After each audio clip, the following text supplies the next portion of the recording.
I think that went on Serena. Oh, shoot. Who does it Sorry. go on? Darren, sorry. One below. Darren, yeah.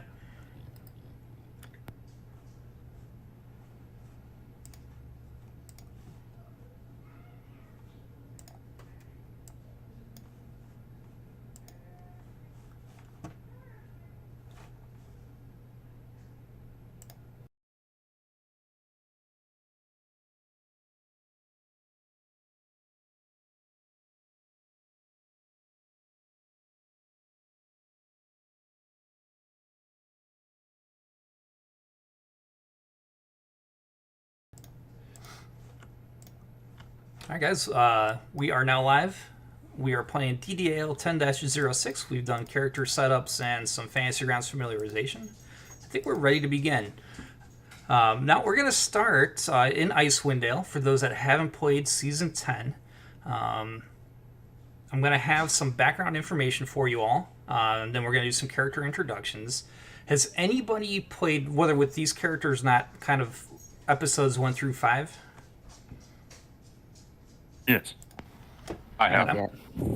Yeah, I'm gonna share the story so far in game chat. You're welcome to open it up and give it a quick review. We're gonna do character introductions, and as we do that, you could use this as reference. Totally up to you. If you think this is your first time in Icewind Dale, you're gonna be here because either you're this area is famous for hunting different large game, and you heard that the large game is phenomenal this time of year, and you'll understand why in a minute.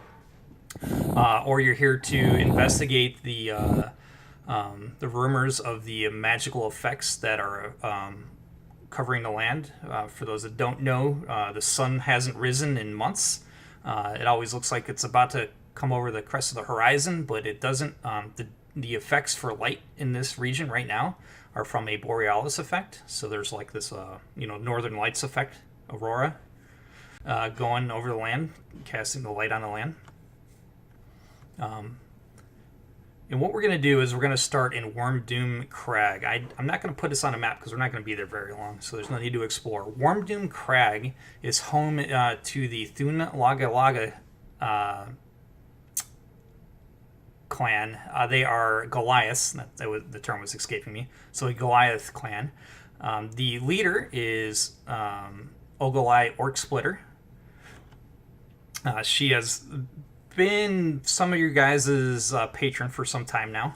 For those that are continuing the storyline, another major NPC from this is Casker Spearsong. He has been your escort, and he is a hunter with the Goliaths. You may have done some adventures with Casker before. Casker and Ogolai are not friends. They're not on friendly terms. They don't see eye to eye on the future of the clan, what they should be doing.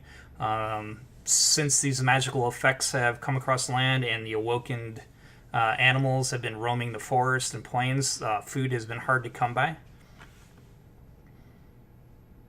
Oh, I see. Somebody's wounded. Let me go ahead and give everybody a full long rest. Right there, imported from a previous adventure. Sorry, too much clicking. There we go. Well, let's go ahead and do character introductions. Do your best to weave in the story that you know, or that you want to use for this adventure. I'm going to go left to right as I see you guys in Fantasy Grounds. So I'm going to start with Serena. Okay, I'm playing Serena, and she's a half-elf wizard.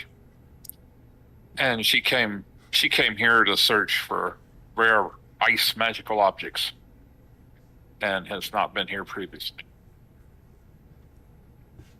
Okay. Next up is Darren. Darren is a sea elf. Appears to be in his early 20s by human standards. He's pretty short, a bit scrawny. He has come to the Icewind Dale essentially just looking for people to help in whatever way he can. He's heard that things have been a bit weird up here, and he has just arrived, not having experienced any of the story so far, but ready to jump in and see what he can do. Okay. Thank you. Next up is Argolis. Argolis is a satyr. He stepped out of the Feywild into kind of the wrong place. And it's super cold here, and it's not like home. And he's had to scrabble and to try and survive, relying on the charity of others in a lot of times. Okay, thank you, Argolis. Next up is Voltrin. Yeah, he's a sword and shield wielding fighter, basically the wandering warrior, and he came here a bit ago, just investigating the troubles. He's been on a few hunts, and that's about it. Excellent, thank you. And last is Shade. I am Shade, a necromancer under the employ of the Zentarum. I have been tasked to come here to research this Shardolin crystal. The Zentarum is very interested in it to determine its properties. I've been instructed to apprehend any users of this crystal and bring them into the organization for questioning. Alright, so per the adventure, I'm going to award inspiration once everyone has done their introduction. You're going to see a star on your portrait now in Fantasy Grounds in the upper left, I believe. At least I do as a DM. If you're not familiar with inspiration, you get to use it. You call it before you use it. We're not doing the 1 D&D. I guess we could. You guys know that they changed the rules. You could, for the 1 D&D playtest, you could use it as a reroll instead of declaring ahead of time. You guys familiar? What do you think about that? I that's how I use it in my campaign, so I'm actually good with it. But because this is organized play and they have some hard rules that we're supposed to follow, I think we should maintain the current as written. Sounds good. Yeah. Yep, fine by me. Okay. So remember, if you want to use your inspiration, we're not using it as a reroll. We're doing it as written in the current 5e rule set. So you say ahead of time, I'm going to use inspiration to get advantage on your roll.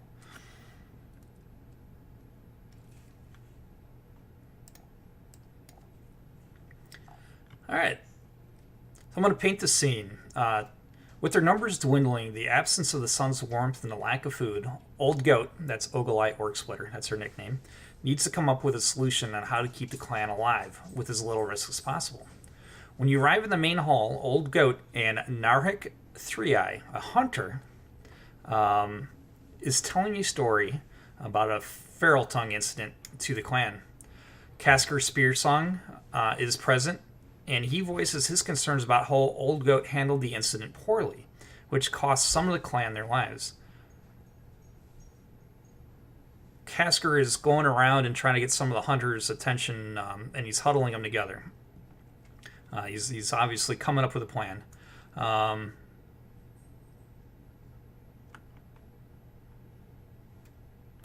Before he gets to announcing what he wants to do, one of the Thun Lakalaga hunters return from a hunt and comes barging in.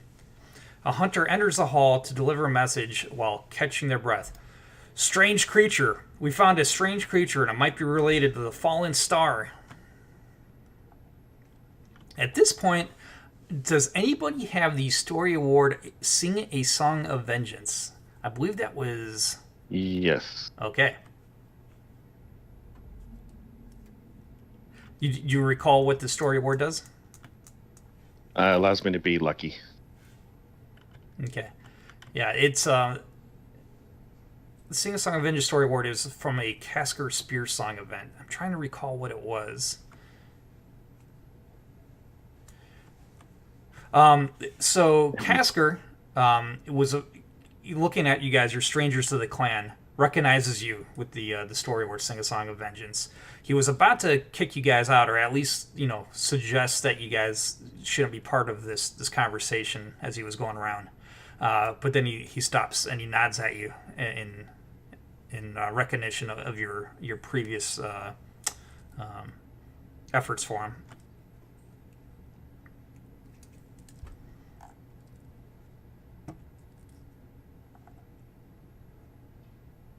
Right. So we have this hunter that came in and just shouted that a fallen star. What on earth is a falling star?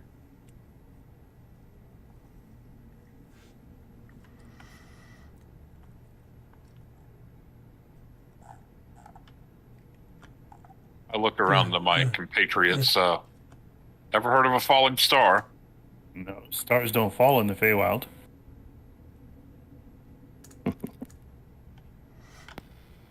I've heard of seeing them flash across the sky, but I've never seen one land. Old Goat says that a couple days ago, some of the members of the tribe of the clan saw a star fall from the sky and impact to the north. Some of the hunters have gone out, and apparently this returning hunter must have gone close enough to see what it was. Now, this hunter that came back, and there's some more that are coming in, trickling behind him, come and they start talking to the members of the tribe, and you guys are overhearing it because you weren't asked to leave, that they saw a group of ice trolls capture a strange creature with a hippopotamus-like head and odd clothes get dragged out of the fallen object. They were seen taking this creature to a cave. Some of the hunters stayed behind and set up a camp near the cave entrance, and they are waiting for the tribe's decision on what to do. They don't know if it's worth risking their lives to go see what these trolls took, but they know it's important. A head of a hippopotamus. A head of a hippopotamus. Really? How a Goliath knows what a hippopotamus is up in the frozen north of the wastelands of Faerun, I have no idea, but they're obviously well educated. Forgive me if I am skeptical, but I would like to see this creature. If this creature's a person, then we should try and help him, or her, or them. Yeah. Whatever it Agree. is, it doesn't deserve to be held captive.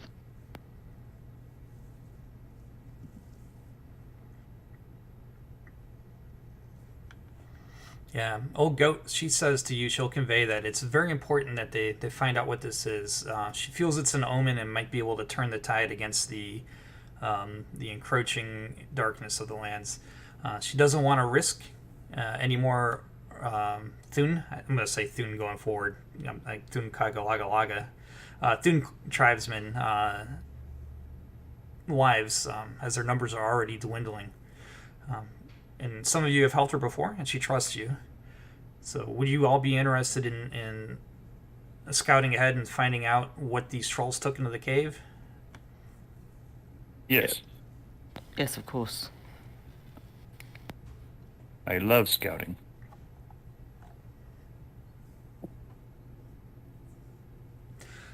All right, so Old Goat will insist that you take along Narek Three-Eye. He is the hunter that came back to deliver the message. Does he have 3 eyes? He does not. He paints a third on his forehead. Have to try that. Ooh, he doesn't have a token. Let me give him a Goliath token. I've read that trolls need to be hit with flames. Problem here, I never knew that. as I light my finger on fire. That's a neat trick.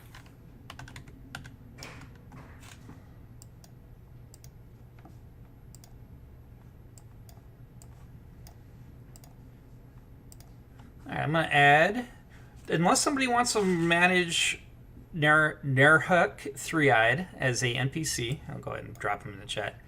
We have the cohort, so we can manage him as a henchman. Does anybody want to manage him as a henchman? If not, I'm going to do the bare minimum work to manage him. That's all I'm going to say. Fair enough. I would, but given that I'm fairly new, I think I'll probably be better sticking with just one character sheet. Okay. Anybody else want to step up and manage Derek?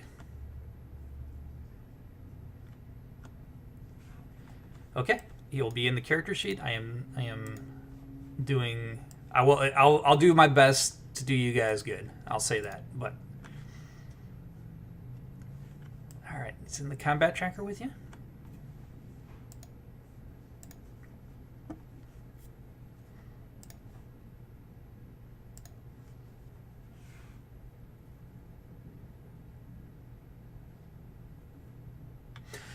So Nerk will lead you guys to the cave and where the where the remaining hunters set up their camp. So heading off to the north. This season assumed you all have cold weather gear, which will help fight against exhaustion. There are exhaustion effects for getting exposed to the elements in a blizzard or getting wet because it's always below freezing here, things like that. Crampons and snowshoes are popular buy items if you don't already have them, and the Thune clan do have them available. So before we set out, do we have any thing we want to gear up with that we think we might need? They have all basic adventuring gear that you can find out of the player's handbook. I'll take some of that cold weather gear. Yep, cold weather. Yeah, the cold weather gear is free. Cold weather clothing. This is. I'll go ahead. It's in game chat just so you can see it. Now, if you want to buy crampons, this are like scaling mountains. Snowshoes. That's for making it so you're not going at a quarter pace through high snow. You do have to pay for those. It looks like the snowshoes are 2 gold and the crampons are 2 gold as well. I have them already. I just didn't see where to get them from all the different sources that you have. Yeah, you'd have to load the Icewind Dale. So I'm dropping it in game chat. Fair enough. Yeah, I paid for these a long time ago. I played a couple of the Icewind Dale stuff, so I bought all that stuff already. Okay, cool. I'll buy the shoes and crampons, but I think Darren's okay with the colds, given he's resistant. Yeah, so resistance he's not cold. Yeah, really exactly. bothered by it. So unless he could take spares in case someone else loses theirs or they get damaged, he's all right.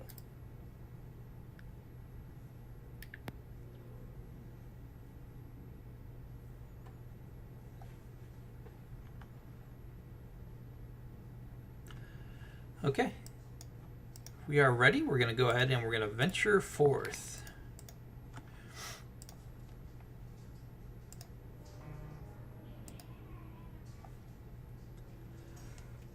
So together with Narek 3i, you guys are going to arrive at the camp where the Thune hunters set up. I'm going to go ahead and give you guys a map. Here it is. I'm going to put you guys down near the fire. No event on the way. And you guys, I'll share the map once I get you all on it.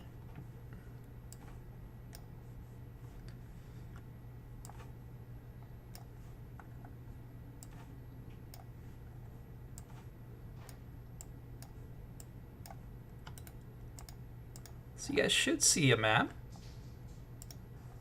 Uh-oh. I may not disable line of sight fast enough. Let me mask this. Did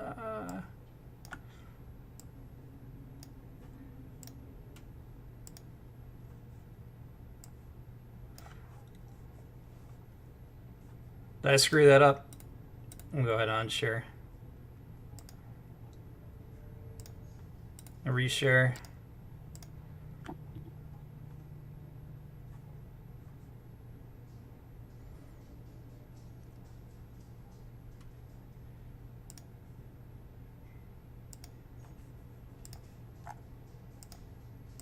Moot point. You guys don't know. There we go. Okay. Go ahead and lock that. I'll put that in my background. So the Hunter's Camp. There are, how many of you are there? There's 5 of you. So there are 5 other members of the tribe sitting here around the fire waiting for you.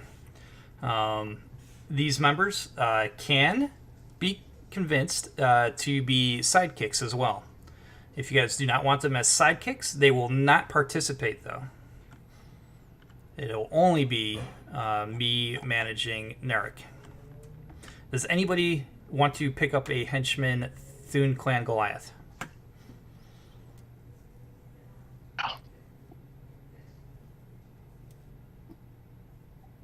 Do any of them look Healy? Nah, these are. I'll give you the Goliath record real quick. They're just Goliath werebears, warriors. The werebears hostile. Yeah, we'll take all. No, there's Icewind Dale has werebears. If you're worried about healing, I can manage that.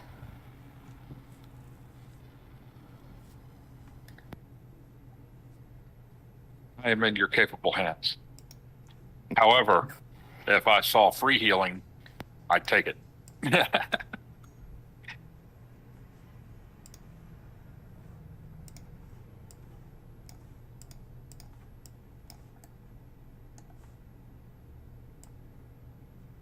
I would find it I don't need a sidekick. Yep. Last call for sidekick. No. No, I think I'm okay. I can barely manage myself. Same.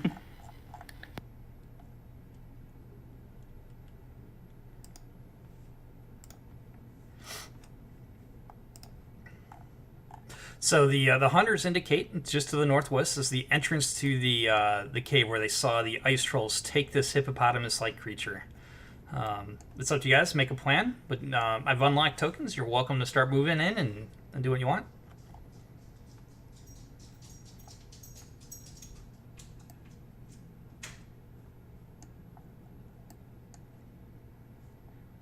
Oop, did I unlock tokens? I lied. Tokens are now unlocked. Okay. Shade asks Narok. She says, When you saw them drag the creature, did you see any unusual material or crystals come from the star?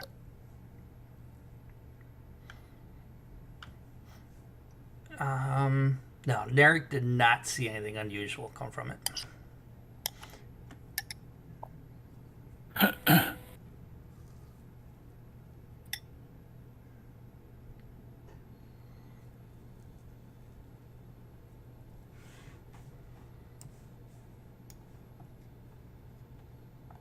And it's just that entrance up there to the northwest. Yep, that's it there.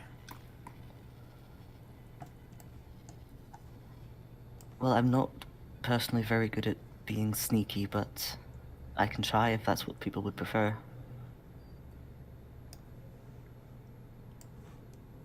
If you'd like to be sneaky, you're welcome to it. I am not sneaky. I am. Well, if this sneaky one maybe wants to go a little bit ahead and see what you can see, or Sure. should we stick together?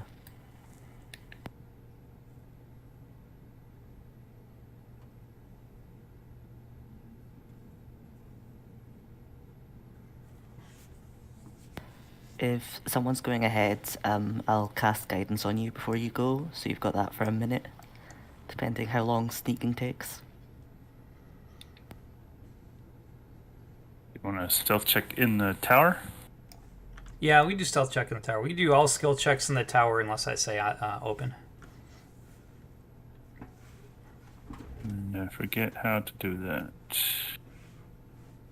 Yeah, rather than double clicking the box, you'll single click and drag the dice out of that box for that skill, and then you'll release it over the tower.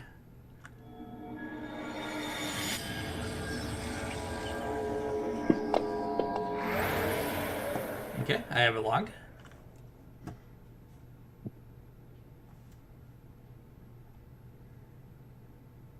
I'm not sure how to get guidance to target someone else, but you could add a D4 to that as well. Oh, this is a good time to learn it. So What you want to do is using keyboard. You're going to do Control and left click the your target that you want to cast a spell on. Who's sneaking? Is it Argolis? Yes, that's right. Yep. Okay.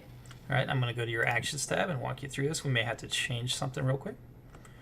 All right, so yep, it's set. So then what you do is, where is guidance? Now that he's targeted, let me make sure you have him targeted. The combat tracker will tell me if Darren. Yep, you have Argolis targeted. This to the right of guidance, you see like a little breakdancing dude. That's called the effect button. Just single click that. Okay, now he's got guidance applied.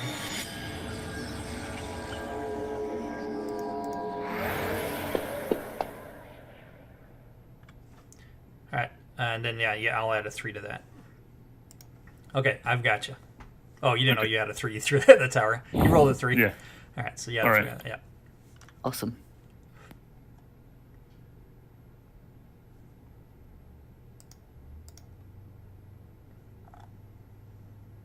Let's go ahead and move forward. Just watching you guys as you go, and I'll lock things up if something happens. By the way, can everyone see in the dark, or are we going to need torches? Yeah, I need a torch. I don't know how to add it. I tried to find it in the equipment. I suppose it's there, but I didn't see it. Yeah, it looks like Argolis is the only one that can't see in the dark. Yeah, me. Do you have a weapon or anything I do. you use? I do. Do you want to cast light on it? Yeah, I'll cast light on it for you. Okay, thanks. Save you a hand.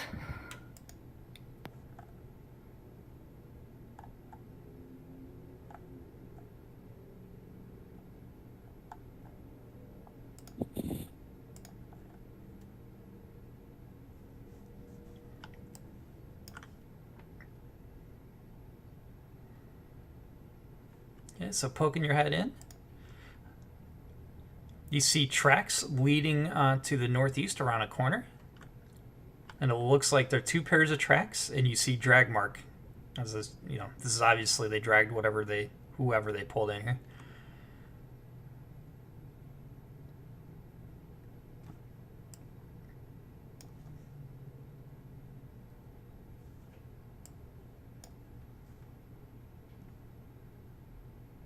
Just watching you creep. Yeah, I'm just steadily moving toward the corner.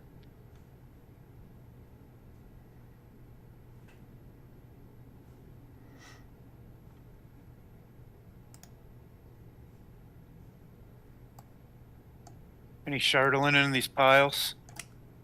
No, not on your passive. You could go ahead and make a regular perception roll, but see what's in there. Okay, Shade will come up to this pile and, poke around, see if she notices any kind of crystals or anything. Mm-hmm. You. Oh, sorry. No, Next time yeah, I'll you're do good. tower. Yeah, we got it though. So you don't find anything. All right, I'll hold up there, Voltron. Okay. Now I'm going to lock tokens, just so no one gets ahead. You see those 2 ice trolls, right? Yeah. Mm-hmm. So Ready. the path inside quickly turns to reveal a cramped space occupied by ice trolls. On the other side of the room is a half-frozen, 7-foot-tall humanoid with a hippopotamus-like head. Now, these trolls are speaking in common, and they're deciding, this very, very hobbity, how they want to prepare this creature for dinner.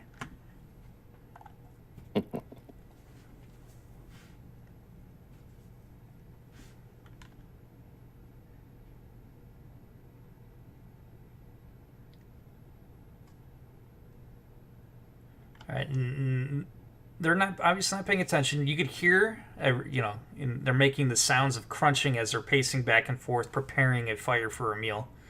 From the ceiling, you see a bunch of icicles, like human-sized icicles hanging from the ceiling. It actually looks very precarious in this room. It's pretty dark, except for the flashes of red light. From the far side of the cave as they're trying to strike this fire and get it going. and I'll just draw a circle.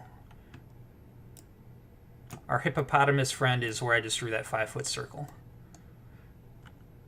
But they are not aware of you right now, Voltron.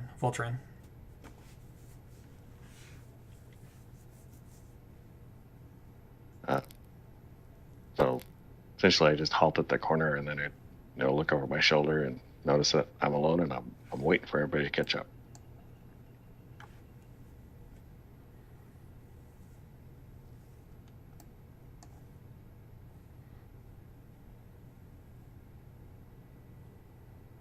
I'll sneak on up. Same.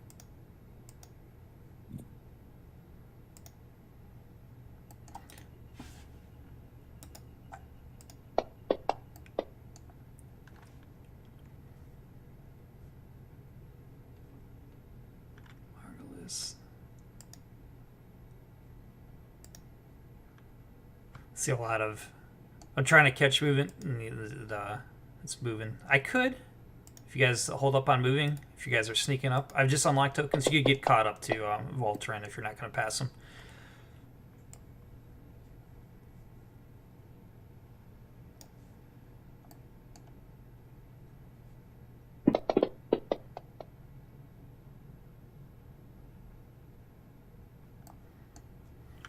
All right, Serena. I think now's the time maybe to drop our book, right? Yes.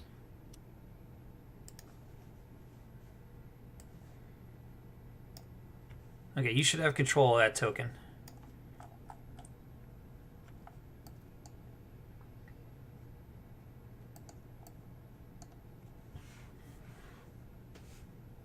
That makes sense. Old flappy book. What, flapping ahead behind that? Yeah, I'm sending it ahead to scout. It'll actually look like white musical notes, so it should be pretty stealthy. Yeah, okay, that's cool.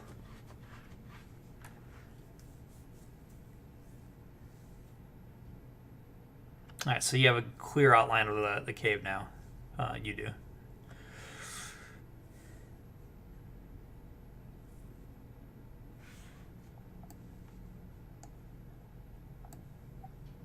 Whisper, shall we attack? I'll leave it to the artillery. Otherwise, I'm waiting here for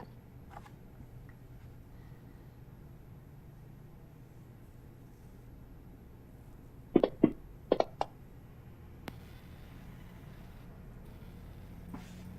Okay. Whoa, I think I've got a stealth now for everybody.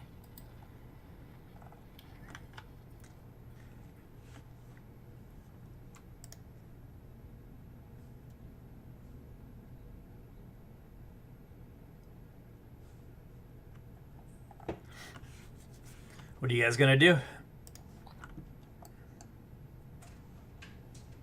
I'd like to make an attack. All right, attempting a surprise round? Yeah, that's what I mean. Yeah. All right. So as you guys set up ambush, sorry, Serena and Darren. Darren, you dropped a 20, but you're disadvantaged. Yeah. Yeah, your armor's a little. As you kind of round the corner, you hear some chinking sound, and everybody looks at Darren as the metal grinds on each other, and then you hear one of the ice trolls, "Oi, intruders!" Everybody roll for initiative.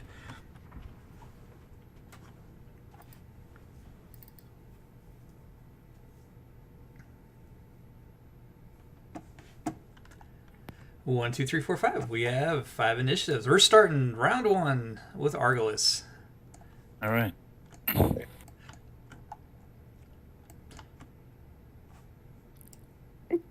will move over to here. Oh, let me go. Now I'm locking tokens. Tokens are locked. Sorry. Go ahead. You go ahead and finish your movement.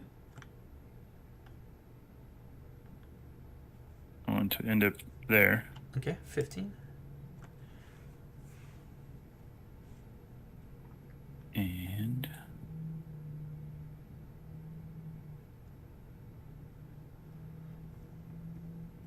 it's control click, right? Yep, you have ice troll 1 targeted.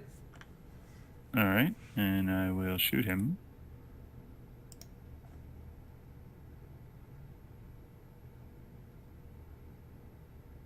Oh, great way to start. Ooh.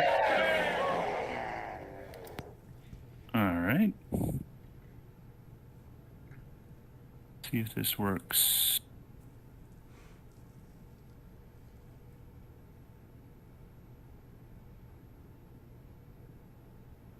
Full strike. That's applied.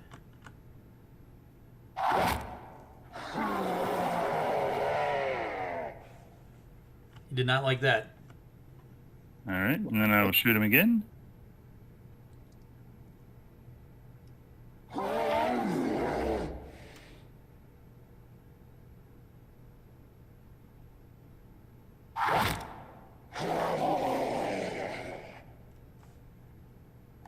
All right, I'm done. Awesome. Go ahead. Pass your turn in the combat tracker. Yep. All right, Darren. Okay. Is there a way to like check distance between things on this? Sorry. Yeah, if you control and target, if you target it and hover over your token, it'll actually tell you the distance. So you just targeted yourself. Okay. Oh, you can't see it yet. Oh, I can't see anything. Okay. Yeah, you're gonna have to move up a little bit, and then you'll see. Okay. Yeah, yeah, you can tell by where Argolis was shooting. 5, You got to get around the corner there. 10. Oh, sorry. Oh, Let me approve 10, it. Yeah.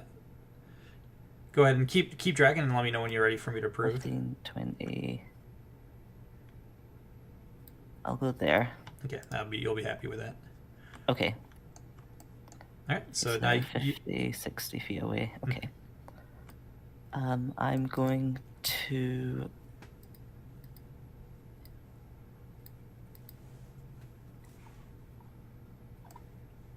Let's go ahead and cast Bless on Argolis, Voltaren, and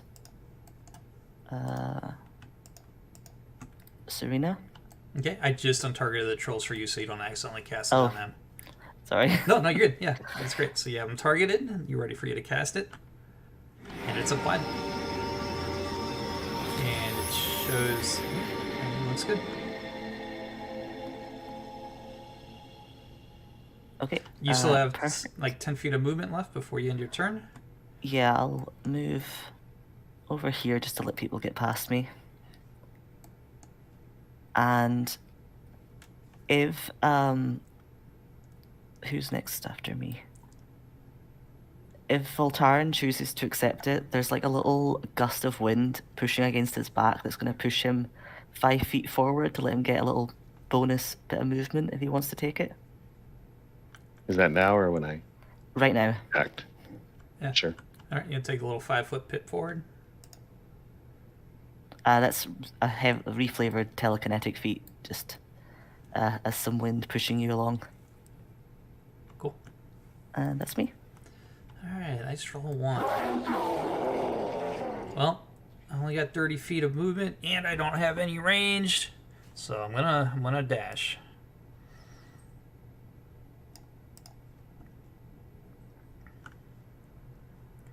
It's got one thing.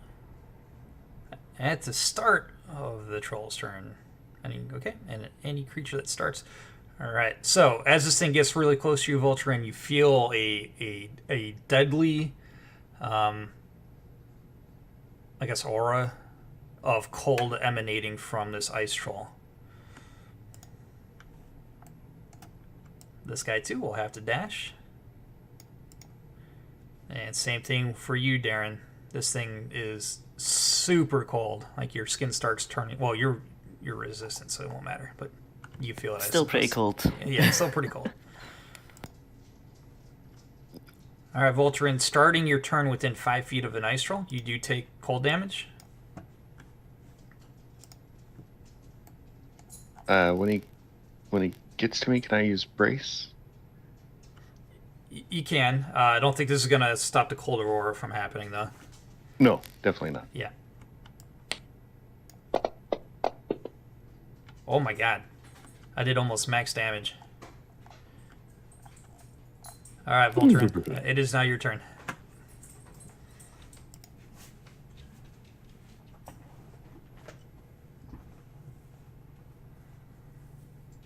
Can I use the brace attack before. Oh yeah. Go ahead and use it as your thing, and then Okay. Yeah. Targeted, yes. Rapier, swing. Hit. That's this damage. Yes, that was your reaction. And that. Yeah. Got it. Okay. I get hit with cold, and now I'm gonna stab him for real this time. Now go through your normal action.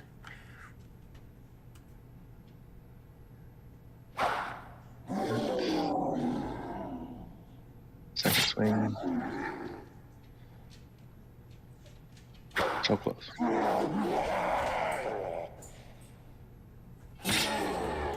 Should be it. Right, next button. There it Yeah. is. Does the book have anything? Oh, book. I guess I should put. Well, it is kind of with Serena, but yep, Serena. You and book's turn. The book's going to stay where it is. Going to center a spell right there. Quit drawing. And to see that point, I'll have to move here. Okay, moving you. And I'll put a fireball right there at that point to hit those two without hitting hit the Eponymous head. Oh yeah, it's a nice. Warm it up. Yeah. Okay, go ahead. You got them targeted. Give them their deck save and. Alright. They succeeded at both.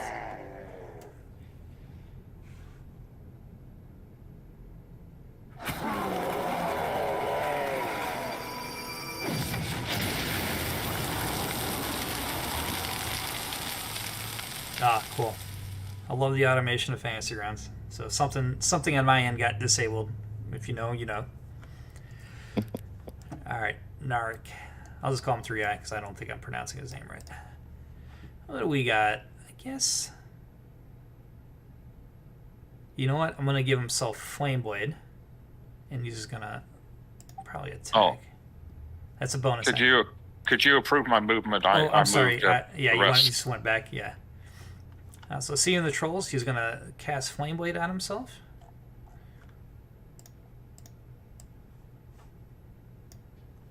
Cool. And then step in to attack Ice Troll 1.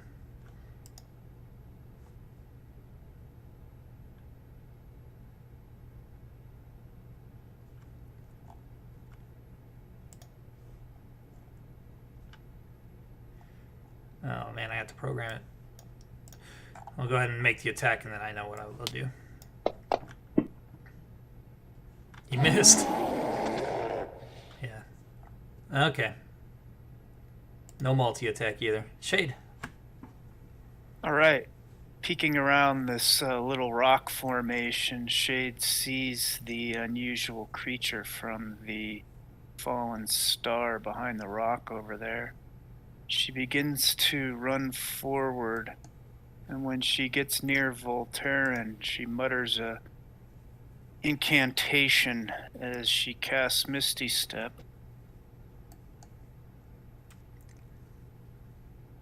And appears closer to the creature, where she continues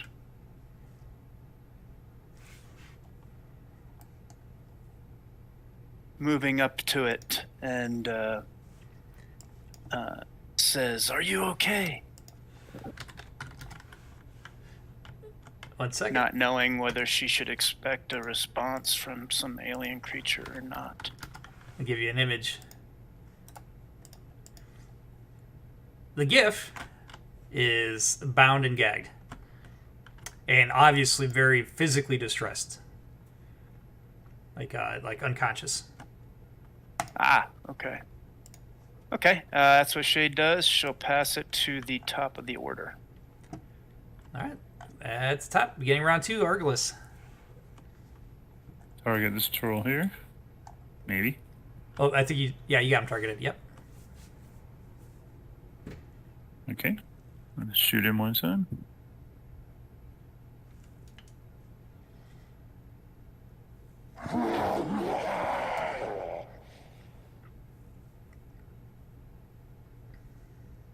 Hits.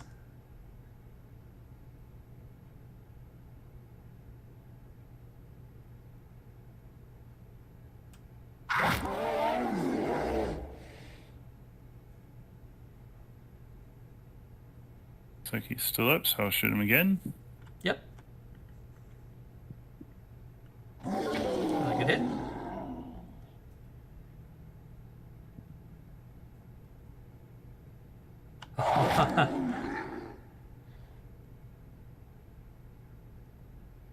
And that's it. I don't have any bonus actions to speak of.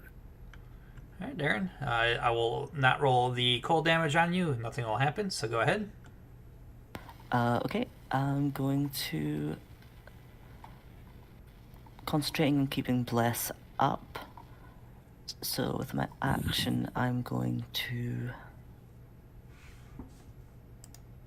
Which of these trolls looks the most hurt? The one to your south. And if you look at the token in the bottom right corner, you'll see a green and a red. Green means they're at full health, and it starts scaling down from yellow to red, and then they're dead. Got ya. I'm going to just try and toll the dead on this troll here. Nice. And he needs to make a wisdom save. Okay, it succeeded. Oh, damn. Yeah, so no damage on Toll the Dead then. And in that case, with my bonus action, I'm going to try and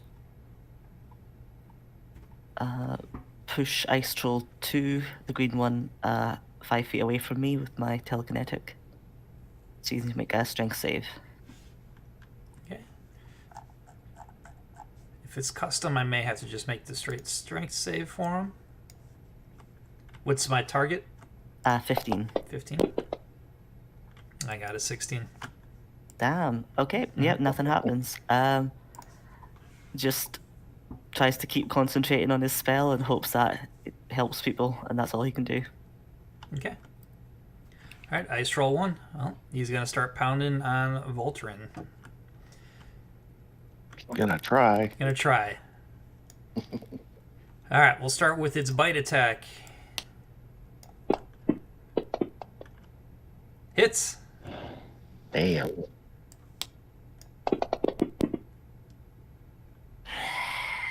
Gonna attack with you with his right claw. Wow. Another hit.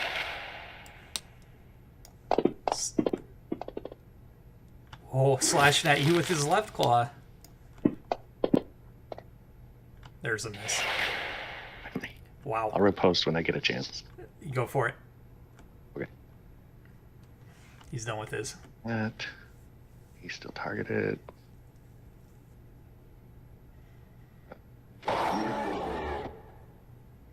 Damage here, damage Oof. there. There we go. Evens it out. Yeah, kills himself mauling you. All right. Troll 2 attacking Darren. Okay. All right, so starting with his bite attack. Got a hit. All right, so we gotta watch this. Some of this damage is cold damage, so we gotta watch and make sure you don't get anything crazy. Concentration is successful. You see, you rolled a 15 on that. Okay, and can I use a reaction when he hits me? Yep. Now I'm reading. So you got the damage was partially resisted from the cold. Okay, I think it looks good. And then I'm going to use Wrath of the Storm. When a creature hits you within 5 feet with an attack, you can use your reaction to cause it to make a dex save. Or it takes 2d8 lightning or thunder damage, your choice, half on a success. Call the storm and see if it's in here. Do we have it on your actions tab at all, otherwise? Yeah. Where's it under? It's under cleric actions / effects. Cleric, okay.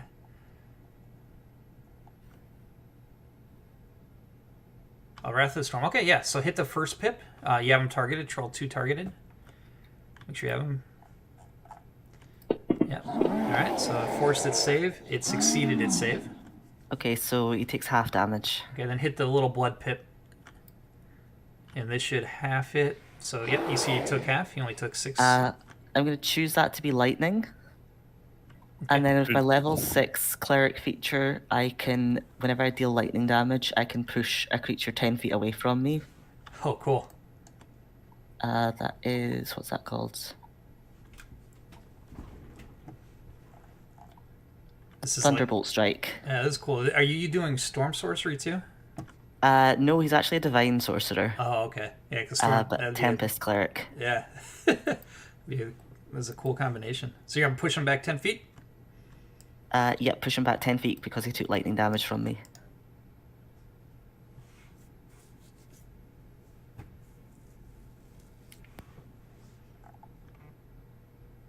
Oh. Well, that's interesting. I've only got one attack in. You push him back 10. I don't because I can move back in. This is where I'm. Yeah. Right? You know what I mean? It's more useful on creatures with bad movement, or if they've only got, like... Yeah, or you push him over a specific cliff things. edge. Yeah. Okay, so he's still got 2 more attacks. He's got his claw attacks. Yeah, looks cool. Yeah. I missed. And then with his left hand... Yeah, I hit. It was hanging on at 2. All right.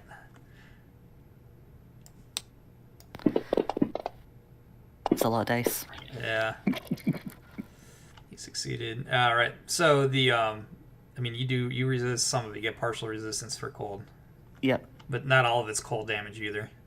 That's fair, as long as I'm keeping that bless up. Yep. Yeah, you succeeded on your concentration check, so you're good. So Voltron, you're up. In there.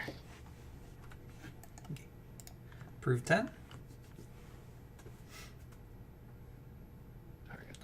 All right, swinging. Nice.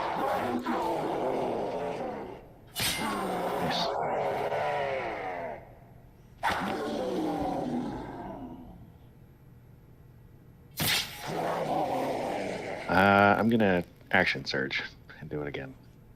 Okay. Check that off.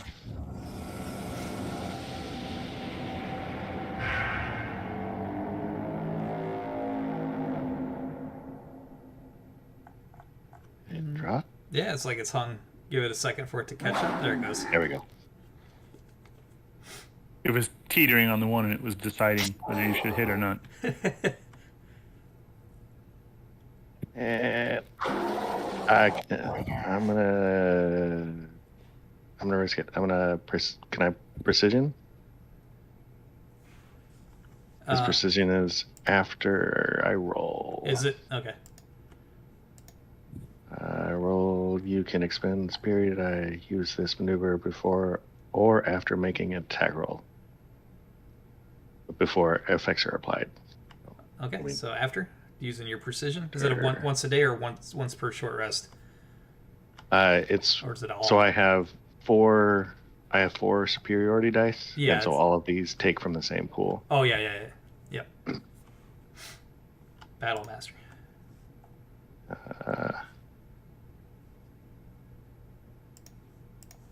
Damage.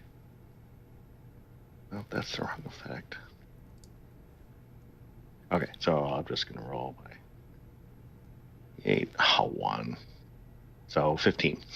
All right. Let me add one more. Got it. Nice.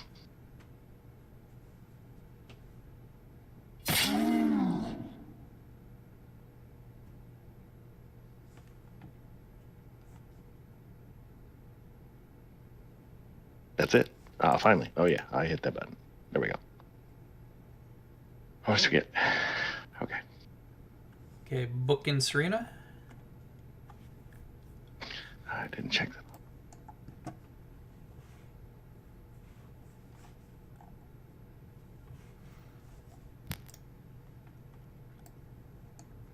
Oh, moving book, sorry.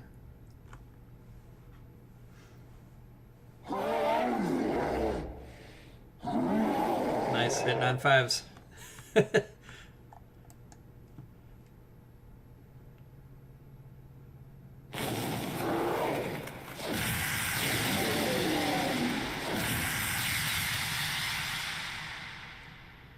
Yeah, Yeah, and the fire damage is killing these trolls. You've disabled every round now. Eric gonna step up with his flame blade. I'm using the club attack characteristic, but the damage will be the...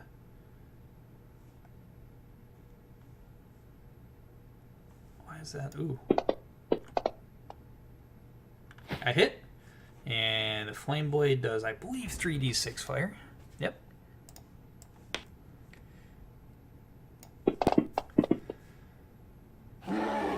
No multi-attack for him.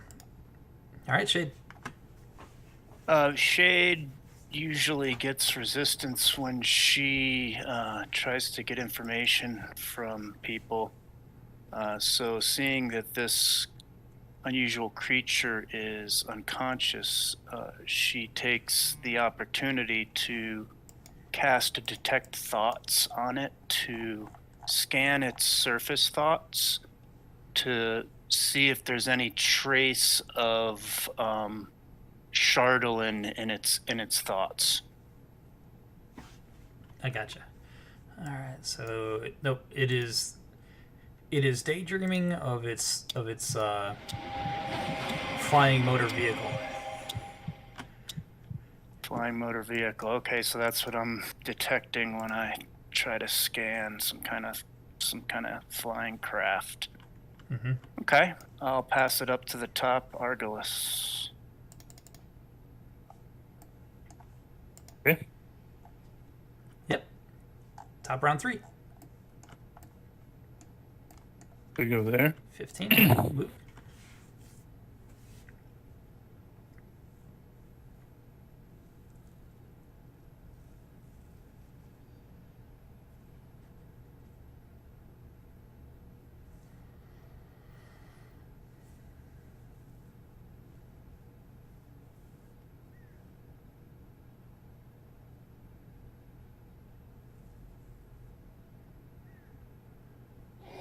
Oof.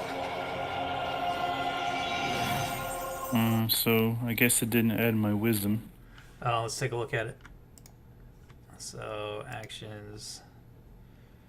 That was just to cure wounds. Yeah.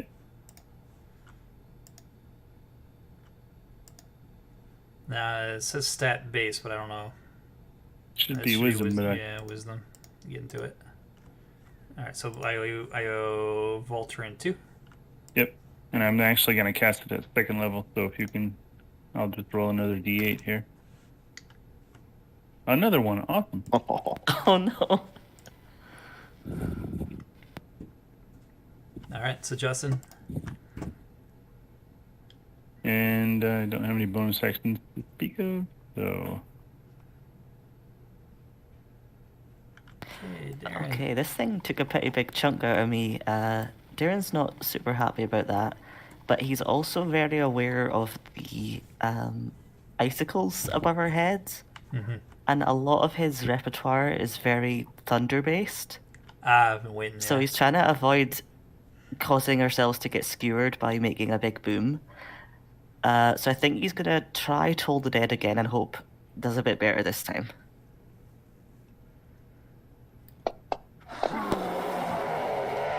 It failed. Nice. Wounded, so big damage. Sort of big damage. And then as a bonus action,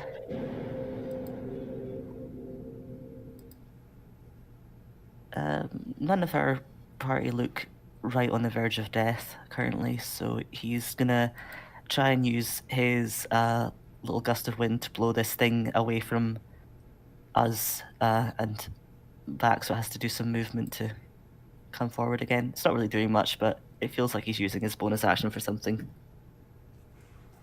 I gotta find him. Okay.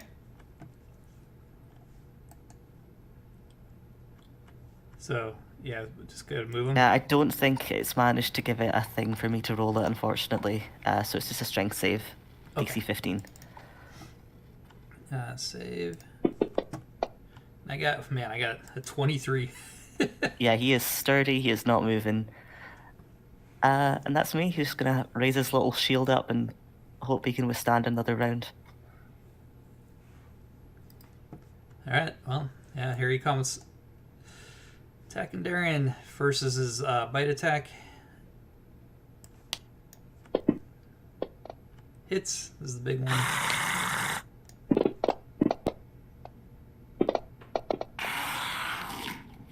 Okay. Did you have a reaction? Yeah, I'm gonna reaction try and zap him again. Okay. Where's that one here? Sorry.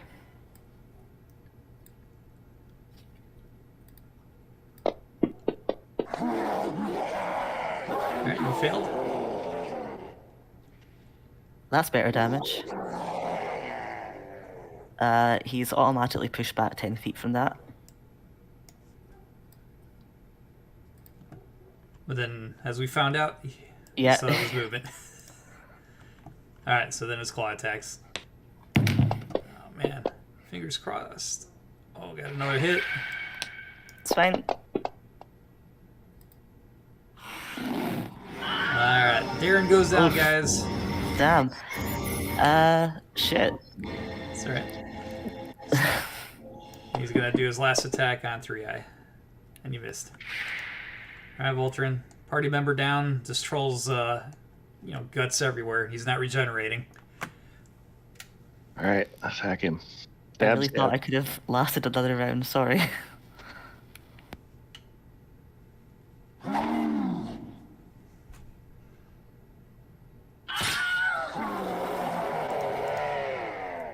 Medic. Oh wait, that was the medic.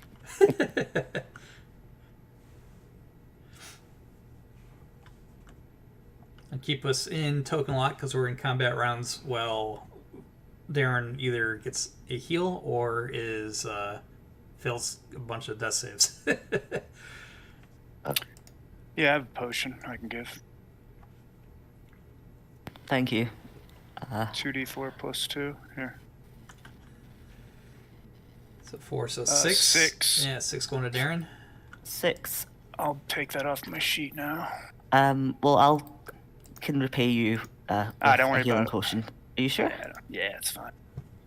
Okay. He sort of coughs a little bit as he sits up and goes, I really thought I was going to get him.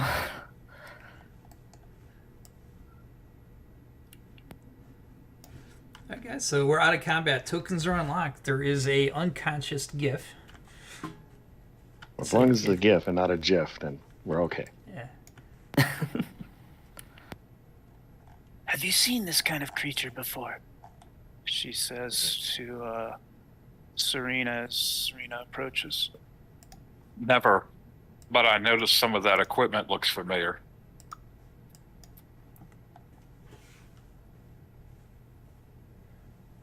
Should we wake it? Yes.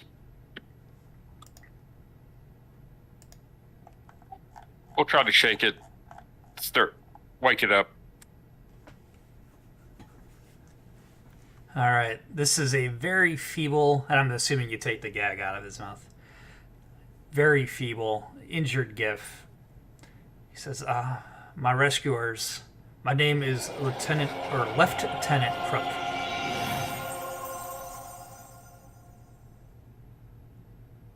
I fear I am on death's door. What realm is this? This is the Icewind Dale. The Icewind Dale. The Icewind Dale. I have no knowledge of this place. Where are you from? Oh, pardon my manners. So let's start a fire. Oh yeah, the trolls are starting one if you want to take advantage of that cooking fire. Okay. Get the guy warmed up at least.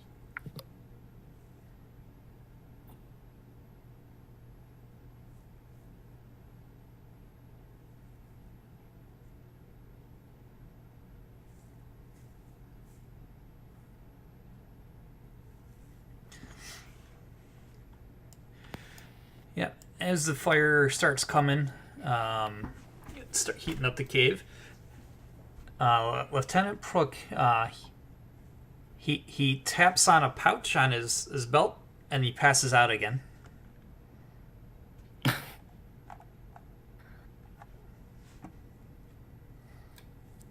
I'll look in his pouch. I was going to say, if I head over, am I able to tell what keeps causing him to pass out? Is it he's just exhausted from what he's been through, or is there like a wound or something? Yeah, you give me a medicine check. Do you want that secret or just normal? You can make it normal.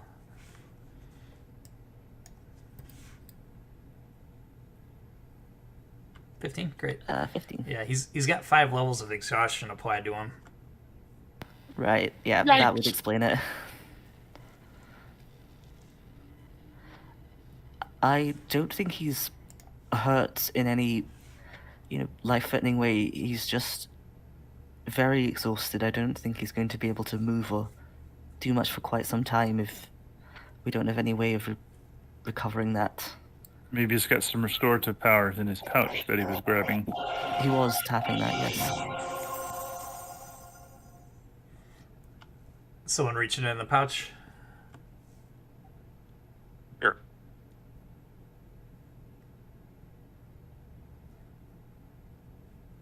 All right, so there's a piece of paper folded, and written in common is the term Emergency Protocol 33 Alpha.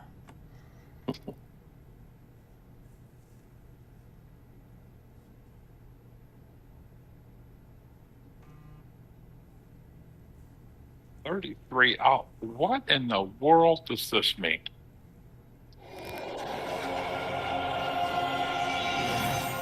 Well, this does seem to be an emergency for him. Yeah, and to be clear, the folded piece of paper, if you are unfolded, there'd be a bunch of text in it. Here. Yeah, okay. I do send the book over there to watch our back to make sure nothing comes in. You got it. Yeah, and I'm watching it backwards. Yeah. That last cure spell, those 3 points should have gone to Darren. I thought I had him targeted, but I didn't. Oh, so 3 to Darren. I see. Thank you. Are you sure? It's all right. I'm fine.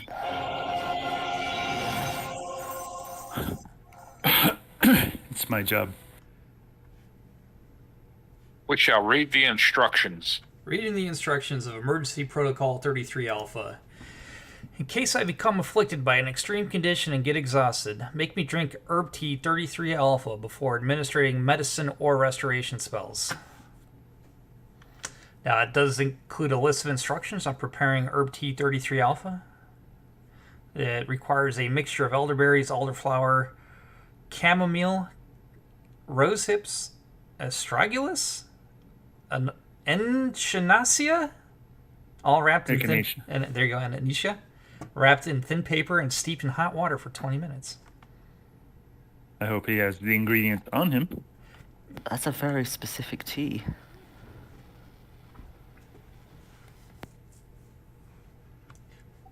What's searching? Okay, searching for him. Nope, you empty his pockets and pouches, and he does not have any of these set ingredients.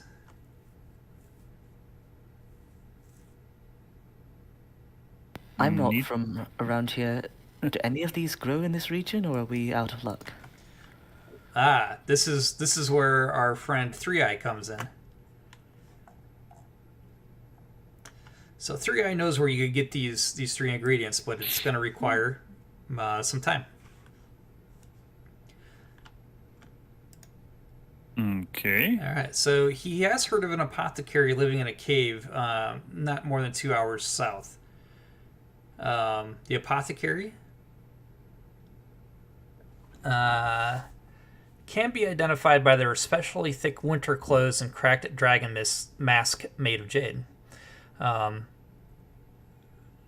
If you're gonna go see him, says Three Eyes, I suggest you take some food or the ice roll's hearts to trade for the herbs.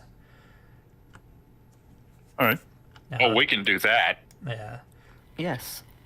Now, he also says, but you could also get elderberry, elderflower, and rose hips. From a nearby pass.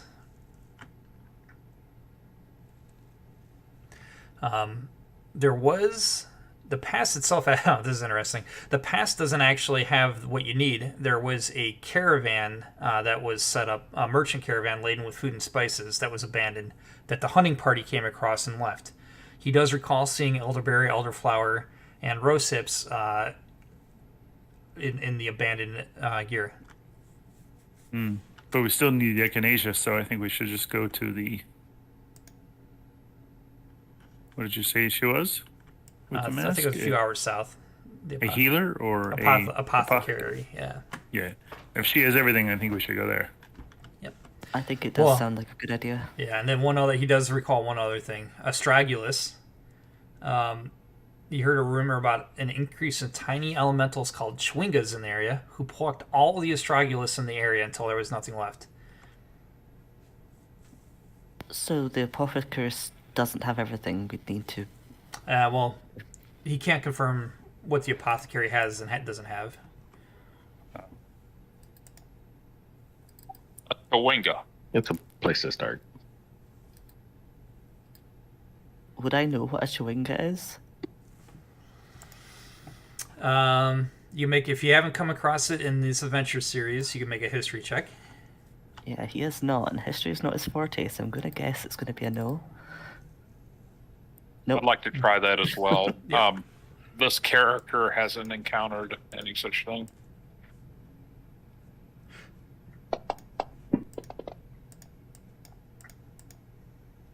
Okay, Serena knows. Would survival help? No, just history. You'd have to just know. Okay. I think it's some kind of food. A Chwinga, no, they're elemental creatures, are tiny elemental spirits that live in plants, rocks, and rivers far from civilization. Those found in cold climates also live in ice and snow. They are painfully shy, and they prefer to move about unseen. They are about 6 inches tall, and they resemble animated dolls with mask-like faces. 3-Eye, do you know where the Chwinga lives? Let's see if he knows. Astragalus. He does not, but he says the best way to attract a Chwinga is making an interesting pile of trinkets and other items as an offering. They tend to appear then. Interesting. Well, I've never been one for arts and crafts, but I'm willing to try to make a nice troll tooth necklace. There you go. Yeah, he says use what we have. Some of the hunters outside, they'll have things like arrow tips, fish hooks, etc.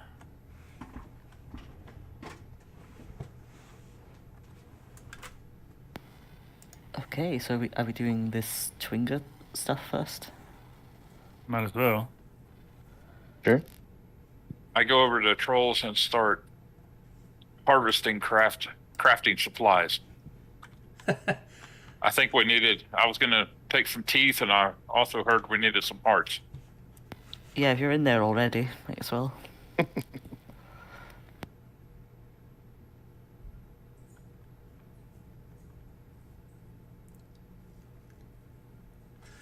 So, yeah, Mr. 3-Eye, yes. would you stay with the hippopotamus man? Yeah, until we get back? he can.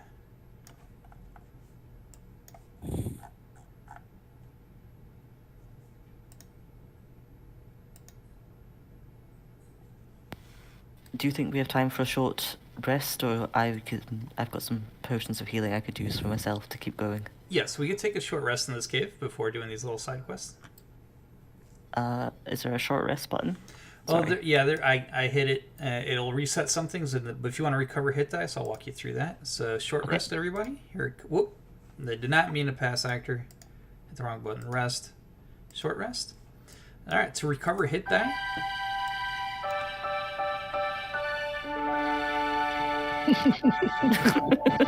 It's long. Okay. On your main tab, on the very bottom, you see the hit die. I think Darren's is a D6 and a D8. Yep. You double click the one you want to roll.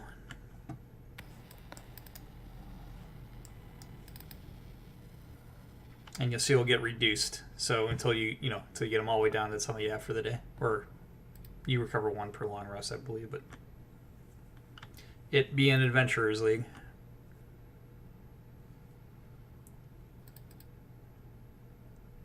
Wow, these are terrible.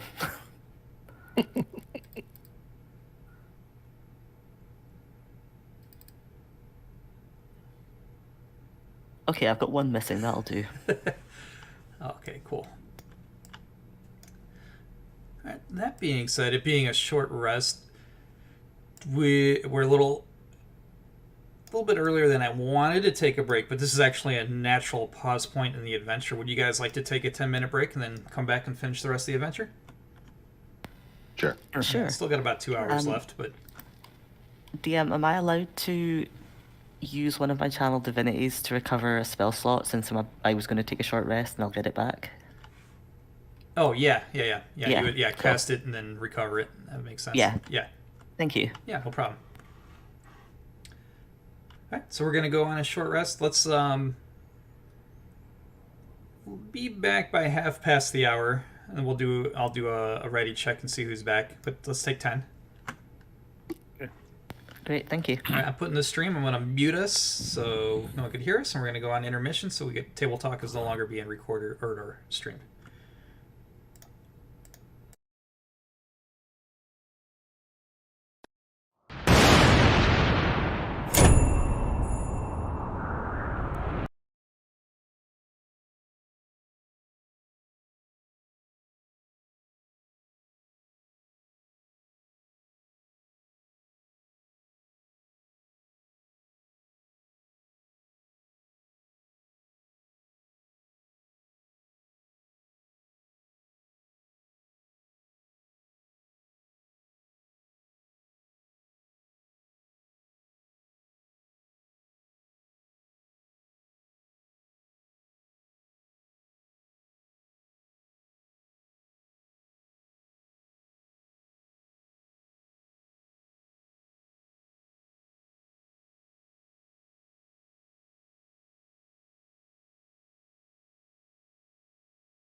Okay, we're back, everybody. We're coming back from a short rest in the cave. You found the note on our lieutenant with herb T33 alpha, how to make a tea and the ingredients required to get them recovered.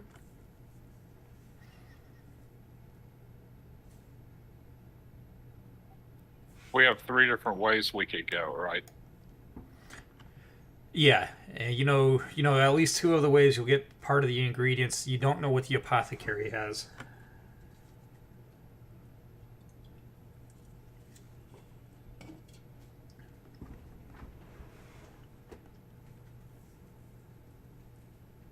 Well, were we going to try to get them all from the apothecary, or did we want to try to get the other item from wherever it was? Well, one of them's summoning these little spirits, right? The Chewinga, that's right. Do we do that here, or do we need to travel to where they live, or do they appear anywhere? 3, I will recommend that once you get the stuff gathered, you just kind of go out in an isolated wilderness environment. And that's how they get them to show up.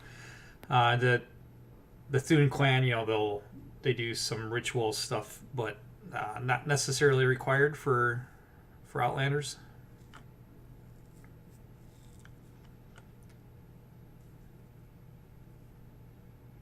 Okay. Is that something we want to do on the way to the apothecary? I was going to say, it sounds like if we're going to the apothecary, we'll be passing through some wilderness where we could try it. Sure. All right, and what kind of bells and whistles have you got gathered that you're going to offer? Do you guys think you have enough? Or you guys just want to talk about it? Well, so far we have some a nice little necklace of troll teeth, and I think 3-Eye said that we can get some arrowheads and other little doodads off of the hunters outside. Yes, fish hooks, etc. Yep. Does anybody have a story reward with Chewingas? Nope. Nope.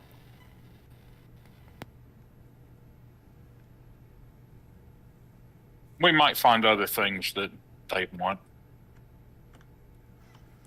Yeah. Sticks or something. I've been waiting for it to be explicitly said, but I know because you went through the trolls. No one searched the cave that I heard. Oh yeah, that's a good point. We could see if there's bits and bobs lying around in here. True. Would that be like a perception or an investigation sort of thing? That's perception. Going through trying to find the troll treasure. I can have a look. Am I allowed to cast guidance on myself before I try, or is that too... You can, but I'm going to tell you right now, a 26 from Margulis is going to find it. Oh. Then I will step back and let him do it. Alright, so finding a small ice troll treasure hoard. You find a few gems tucked away in some pouches, hidden under some snow inside the cave. Yeah, I'm going to go ahead and put it in the party sheet.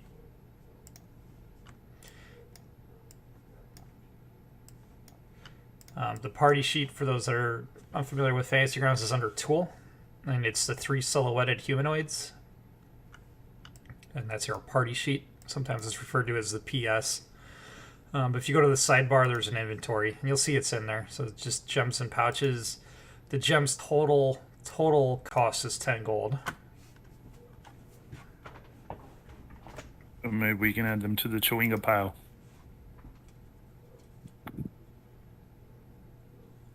Yeah, they're pretty and shiny. That seems like something that would attract these little creatures.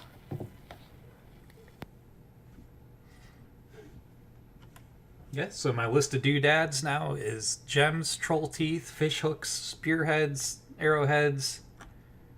I miss anything? Yeah, I have something I'll never be able to use. I will toss in a sling bullet that's made out of pure black shardlin. Ooh, cool. Ooh.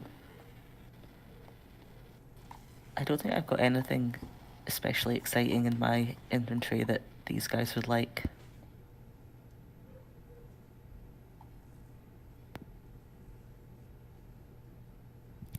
If they like coins, I could like put in some silver coins that would be shiny, perhaps. It'll be totally up to you. Yeah, I'll throw in. I've got 4 silver in my pocket. I'll put that in and see if that adds anything to it. Okay. Anything else to the doodad pile? That's what I'm calling it.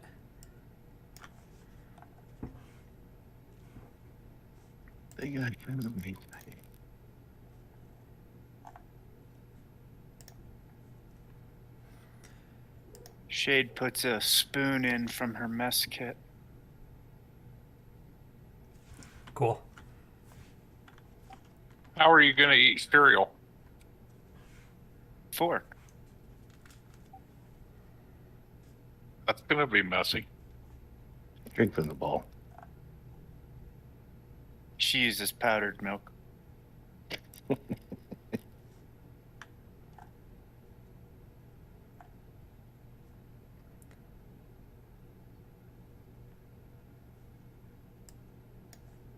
All right, so making your pile of trinkets and other items. You're en route, right? I'm assuming en route to get the to see the apothecary. Yes. Yeah. Got my snowshoes on. Okay, so setting the pile up in the wilderness. You guys gonna kind of just stand by it and see what happens? Describe to me what you guys do to, are you gonna walk away and then kind of observe from a distance? Is it gonna be... If they're anything like foraging animals, they don't want to standing around. So I will retreat them distant. Yeah, Especially especially stand around. I'll let somebody with more personable be within distance. since my armor's quite clanky and noisy and might scare them away. I'm going to retreat a little bit and kind of go behind a tree or in a bush or something, so I'm not scaring them or anything. I'm going to cast minor illusion and make a big rock, and I'm just going to sit inside of it to watch the pile.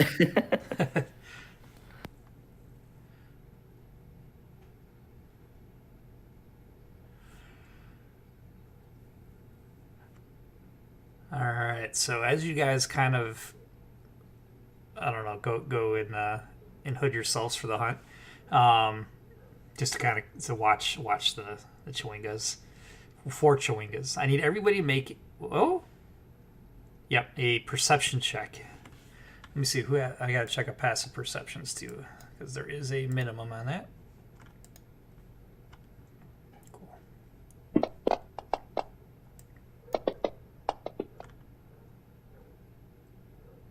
My pass is 18 if it matters. Yeah. Oh, man. My passive's 17. Yeah, I got it up on the party sheet. I don't want to say who sees and who doesn't, so that just roll. And I'll take the passive perception above whatever your active perception roll was. Cool. Yeah, that's fine. Okay. 1, 2, 3. I'm preoccupied playing cards. All right, Argilus, and technically Darren. You will see a chewinga. This is what they look like. Creeping out from behind he emerges from a little snowdrift to go inspect the pile of doodads.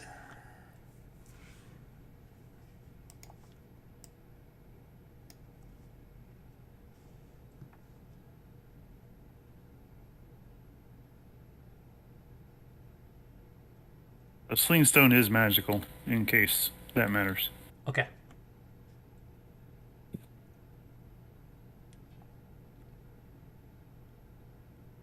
And out of character, we have to communicate with this creature and like try and trade with it, or it knows where the stuff is that we're looking for.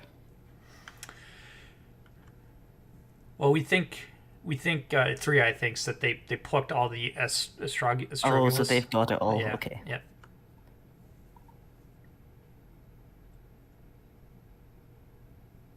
Alrighty. I'll call out to them gently. Hopefully, that I can communicate with them in primordial. Oh. Let's see what we get though.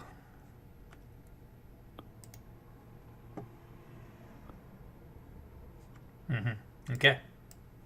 Go ahead. In primordial. I would like to trade with you. One of our friends here says that you have a plant that we need, and we'd like to trade these trinkets for some of those plants that you picked.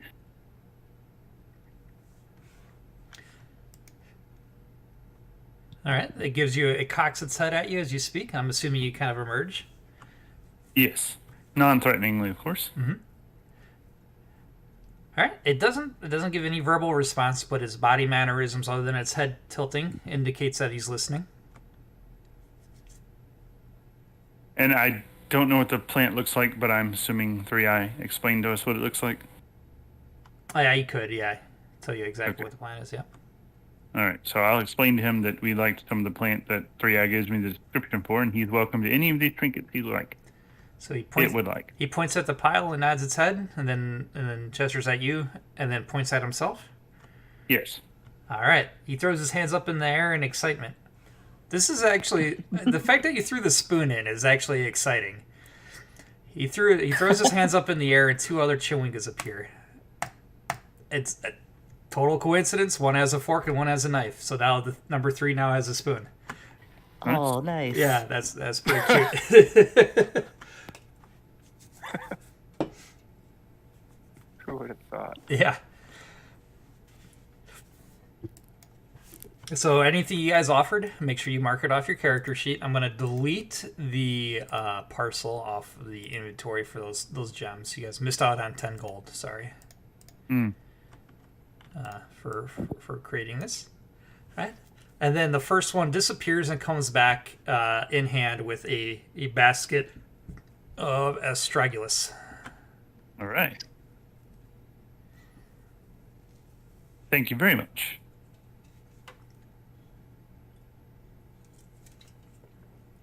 I look at the chewinga that took the spoon and I just say, enjoy your cereal. He rubs his belly. Pine cone crisps. Seeing that we're all kind of speaking now, I will call out thank you also in Primordial after hearing it being spoken. Yep. So, they don't actually speak any language. But they understand all.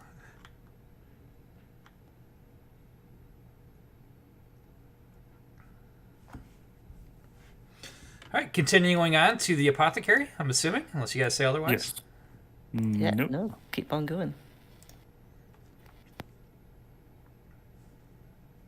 All right, so following Narhek's 3i's directions, you guys are going to come, after a couple hours of travel, you're going to come across a small cave with a campfire you can see burning from the inside. I do have a map for this. Let me see. The cave shop.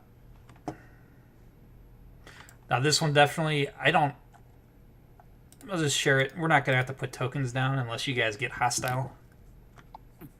Right? But there's a chair and a desk as you guys, as 3i's opens it up. And behind it, sitting at the desk, I guess, is a 6-foot tall creature who introduces himself as Butiki, Butiki, Butiki. I'll say Butiki. Butiki, upon closer inspection, so my perception is 15 and higher, you realize that that Butiki is not a singular, but many. It's 3 kobolds that perch on each other like that, making a single humanoid tall creature. 3 kobolds in a trench coat. Yep. So that's what's sitting at the desk in front of you. I point this out in case there's anyone who hasn't noticed that, and be like, does anyone speak Kobold, or do you think they speak Common? I think they might speak Draconic. Yeah, Draconic. And these 3, well, whoever the head is, speaks Common.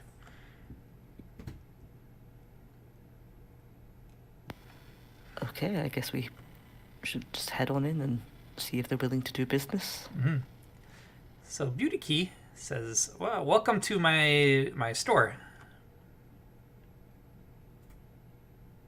Thank you for having us in your store. How can I help you? We're looking for, and Darren kind of looks over his shoulder at the rest of the party, like, what are we looking for? Chardolin! Have you seen No. any Chardolin? No. We're looking for echinacea, rose hips, Yeah, and chamomile. chamomile. Yeah, chamomile. Yep. Would you happen to have any? Booty Key says, "Well, I do have some chamomile and say it again, and I want to say enchilada. Echinacea. Echinacea. Yeah, echinacea. Yeah. All right. But it'll cost you. How much? I don't trade in coin. I barter. Okay. Well, what are you looking for? Well, I actually haven't had a good meal, and I don't think I have anything lined up. Food's been hard to come by, you understand? I would like 10 days rations. It gives you a toothy grin. Rations. I have some rations. I have a few I can add. I've I do got too. 10. So could maybe give like half. So I still got a few in case we get stuck somewhere. Or I could just give all 10. Well, we don't want to leave I agree. ourselves. I've got 5, so. Yeah, as if you do guys... 5. Sorry, I'm going to interrupt. As you guys are kind of like pursuing, kind of thumbing through your guys' belongings, counting your rations out, Booty Key's eyes go real wide and says, ooh, I also have some fresh blueberries I'm willing to part with. They're quite rare and may be useful for soothing savage beasts like wolves. I'll also trade these for some rations, too, if you got some. Wait, what did you say? Blueberries? Blueberries. Blueberries don't soothe the wolf. These do, though. Oh, yeah? How's that? Oh yeah, I'll add extra rations for him. Oh, no, these will cost 20 rations. They're really good at dealing with the wolves. Yeah, I'm afraid we don't have 20 20 rations. On top of the 10, or is it 20 total? No, on top of the 10. Oh. He's obviously Yeah. very greedy when he sees the rations. Look, do you understand how heavy rations are? We're not going... I'm not going anywhere. Yeah, we don't have 20 rations for your blueberries. That I don't really think will work. But okay. Oh. Let us... Have you guys got the 10 rations for the chamomile and echinacea? Echinacea? Yes. Am I saying it right? Yeah. Echinacea? So I could put in like 5 or 6. I'll do 3. And I can toss in the rest to get to 10. As a side note, this is the first time in years of playing Adventurers League that rations have ever come up. You know?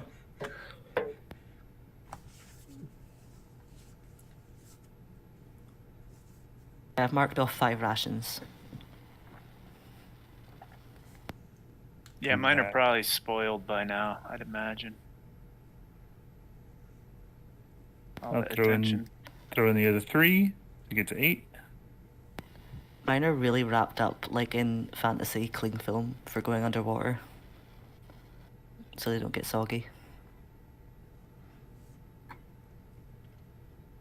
Wax paper in your sandwich, eh? Yeah, that's what I was trying to think of. I was like, what would they use back in the day?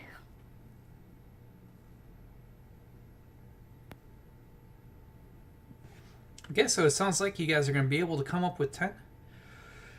Booty Key stands up and he says the agreement is reached, and he goes to shake your guys' hand, and then 2 other sets of arms reach up on the table where you set them up, and they start getting pulled under the table.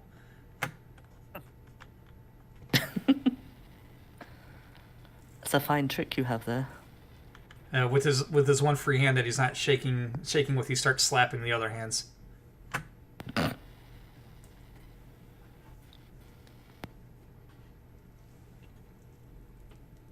All right, thank you. All right, so we have the 2, 3. We got 3 of the, was it 4 ingredients so far now? Yeah. Yeah. Or 3, 1, 2, 3 of the 6.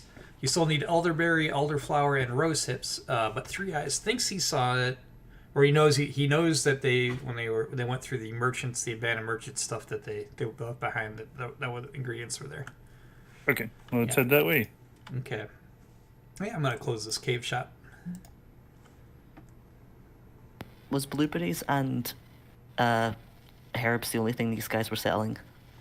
It is, yeah. That's Yeah. It's a very niche market. I guess, yeah. I guess technically, if this was a campaign or something, he would have a lot more stuff. But Adventures League being what it is, that's what he has. Cool.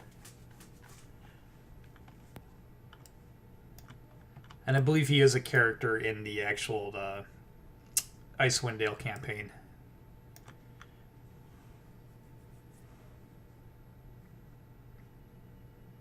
Alright, so Three Eyes will get you guys back on the road. It is now, by your best estimations, late in the afternoon or early evening. Once again, there is no daylight, though. You guys, you guys have eaten twice today, and the pang for your third meal is coming. So that's I guess that's how you would tell time if there's no sun, huh? Sure.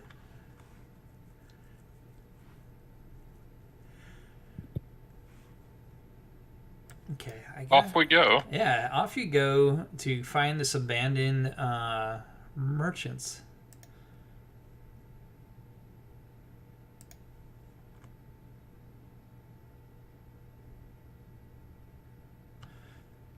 Alright, so no map for this. So, as you guys are walking, I'll reread this in case it wasn't clear or I didn't read it all. About 5 days ago, a merchant caravan laden with food and spices was abandoned in a nearby pass, abandoned after being attacked by animals. Something Narek should have relayed to you. While you can't be sure that the herbs the characters will seek are still there, he says the site is about an hour west of where we are now. Upon arriving, I don't know why they call it a crash site. The crash site. I need everybody to make a perception check. Active perception.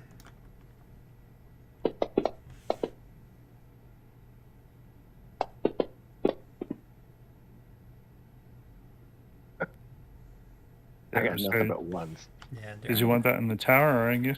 Yeah, it doesn't matter. I guess I guess I'll flip back to say if I need it in the tower, I will say I need it in the tower. I mean, it's no different than playing in person. Everybody's dice rolls are exposed when I ask for a check at a normal AL table. So, okay. So Arglis and Darren and Shade, you three, upon arriving at the merchant, they call it a crash site.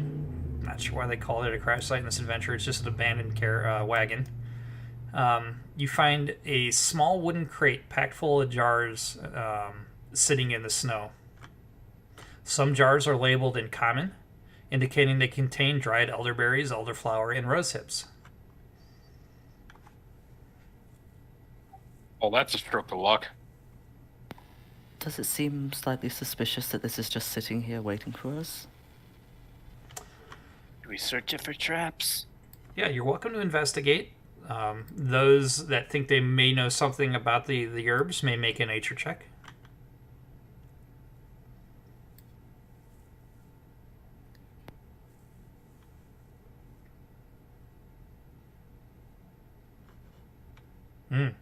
Serena, because these jars are clear, you immediately realize that some of the jars are mislabeled, just based on what you see inside. The jar labeled rose hips actually contains tiny dried tomatoes, while a jar labeled tomatoes contains rose hips. So you guys are going to spend some time looking for the correct jars. And this is where I do a random.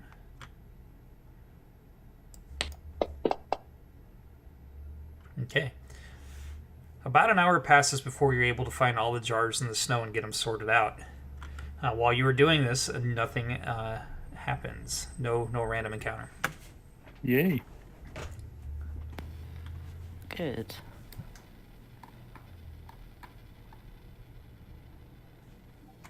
Well, we have all the ingredients, so I suppose we should head back. And make some tea. Word. I'll stir it. I realize some people don't have spoons. Haha.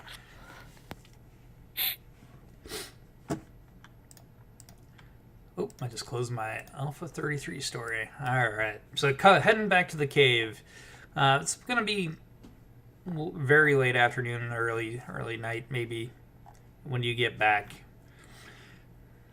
Once the ingredients have been gathered, you guys can try to brew the herb tea 33 alpha and administer it to Lieutenant Pruck.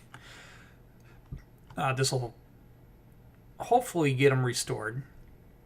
So, go ahead and... All right, I need a medicine check to see if we're able to brew this. Not it. Following the directions. Who's got guidance? Yeah, I didn't know if it was just one of us could roll or if we were going to discuss it. It's a group check. Yeah, sorry. Okay, so we all roll? Yeah. Can I guide myself? You sure can, yeah. Cool.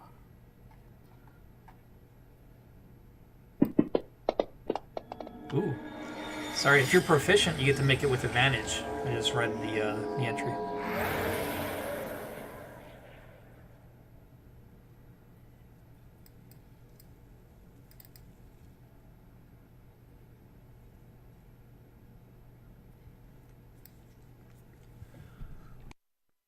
That's 11 for me. Not very good.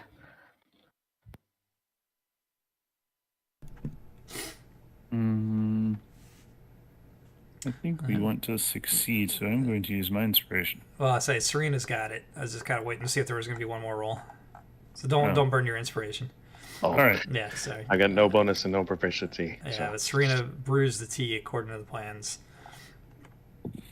So administering it to Lieutenant Pruck.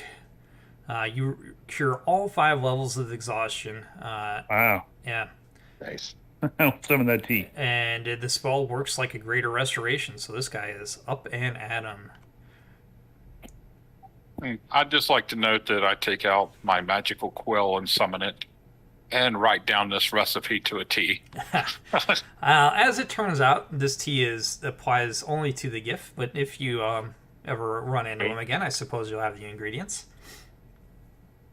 So normal cure wounds or healing potions or lesser restoration, spells like that would not have affected him.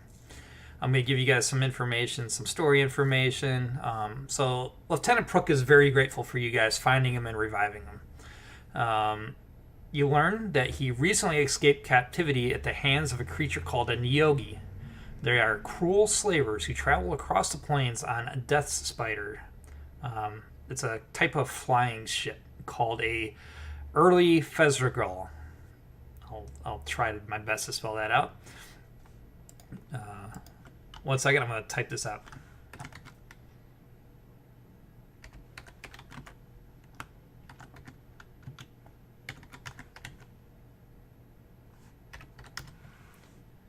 Right.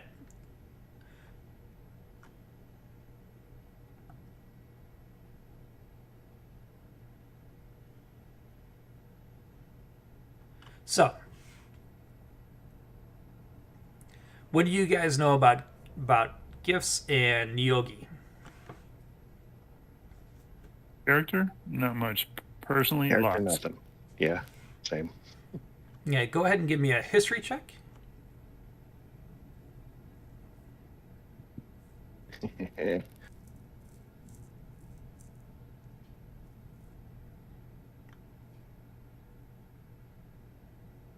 There we go. Shade. All right, Shade. This is I just put it in our game chat. So GIF are spacefaring humanoid mercenaries best known for their martial training and love for explosives. Nyogi, on the other hand, are aberrations that love to conquer other worlds and enslave their peoples. Both creatures travel to different worlds and planes using magic ships and aren't usually found in Faerun and other continents. That's why he's confused on where he's at. Yep, and Mordecai. Well, the new multiverse one is the replacement for the Tome of Foes and Volo.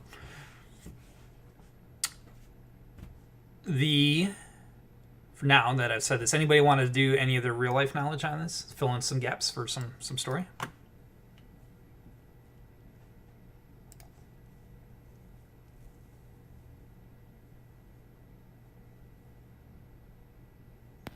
I know GIF tend to love guns.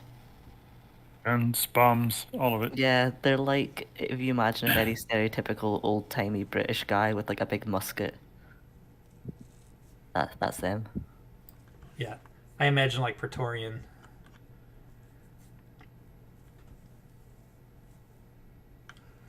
Right. I only know that Nyogi are like spider-like insect guys. Right. They're like long, aren't they? They're like wiggly. They have long necks, yeah. Spidery legs. They come in 3 sizes: larva, medium, and elder. Usually accompanied by Umber Hulks. Yeah. Now, as Lieutenant Puck is recovering, he wants to know what your guys' ranks are, so he can address you properly. No, you can address me as Archmage. Archmage. Or Archmage. Your preference. Okay. I might actually be a sergeant type. I have military rank. Walterin, if you are of a military rank of sergeant, the lieutenant will remind you that you will refer to him as sir, as you are beneath him in the pecking order. I don't have a rank. I am a specialist. Specialists, civilian contractors. If you decide to refer to me that way, that's fine. Anybody else? Anybody else have a rank? I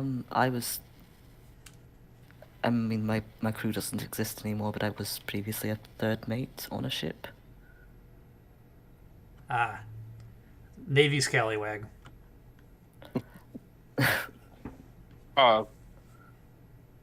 Mister, where is, or Lieutenant, I'm sorry. Where is your airship? Well, if I get out and make my bearing, I might be able to get us to it.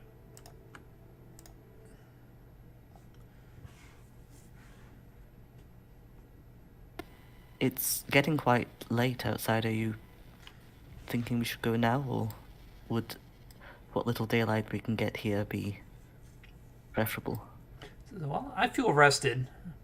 Obviously, I've been sleeping for some time, and this tea has kicked in. If you want to,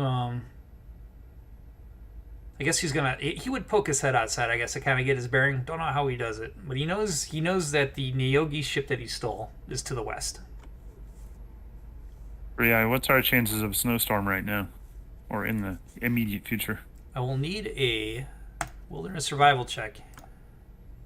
I guess I'll take a nature check as well. Alright. Yeah. Alright, make a survival check then. Come on. My skill dice do not like me today. Oh, excellent rolls. Yeah. So, Darren, you're confident that there is no storm that is imminent. The skies seem clear. I think if we go now, we will avoid any sort of storms. Okay. Let's do it. I'm interested to see the ship. Sorry, Lieutenant, sorry, what was it? Proust? Prost? Hook. Prook. Yep. Can you see outside in the dark, or would you like some light? Good question. No, he's just a GIF. I will cast light on an object of his choosing so he can see if he would like to.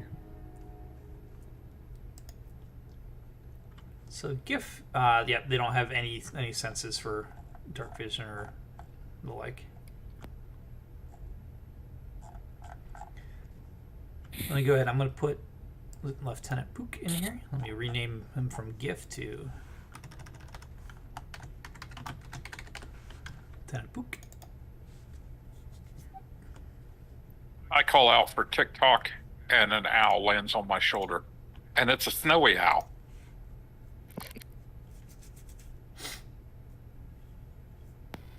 I tell the lieutenant, if we're trying to be sneaky or hidden, you can just cover the light with something opaque and it covers it up.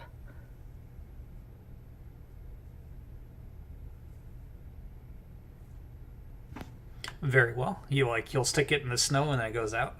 And then he pulls it out of the snow and it relights. Think this will work? Happy to help.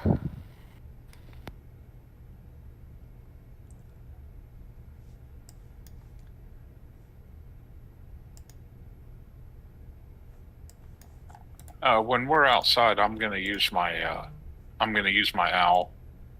to do a little spying, a little scouting, just ahead while we're out in the wilderness. Yeah, go on ahead. So I got some smells and sounds. So the cool, crisp air stings your noses for those that inhale it. The wind is shifting in directions, but the sounds it produces is like that of a wailing beast. Icewind Dale is still in the grip of they call it the everlasting rime, the Borealis, Aurora Borealis effect. And the darkness is only broken by the twilight effect that it provides. So the auras are streaking across the sky as you guys travel west. Now, Archimedes, what's the owl's name? I gave him. No, it's Serena. The owl's name's TikTok. TikTok. All right, TikTok will report. You could see through his eyes, right? Yes. Yeah. Up ahead, you see TikTok sees a mammoth, giant mammoth, trying to break a frozen tree with its tusks as you approach. I'll start laying you on the map, but you guys know enough that you might be able to get around because you have this fair notice.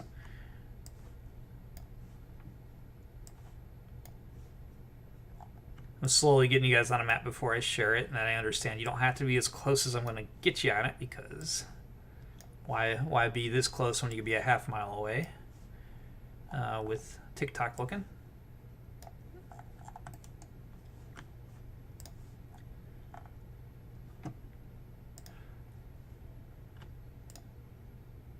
Boo. There's no mammoth. The token is an M for a mammoth at this adventure. Let me see if I can find at least an elephant.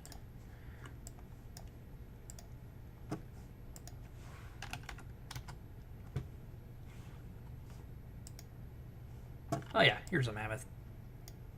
Cool.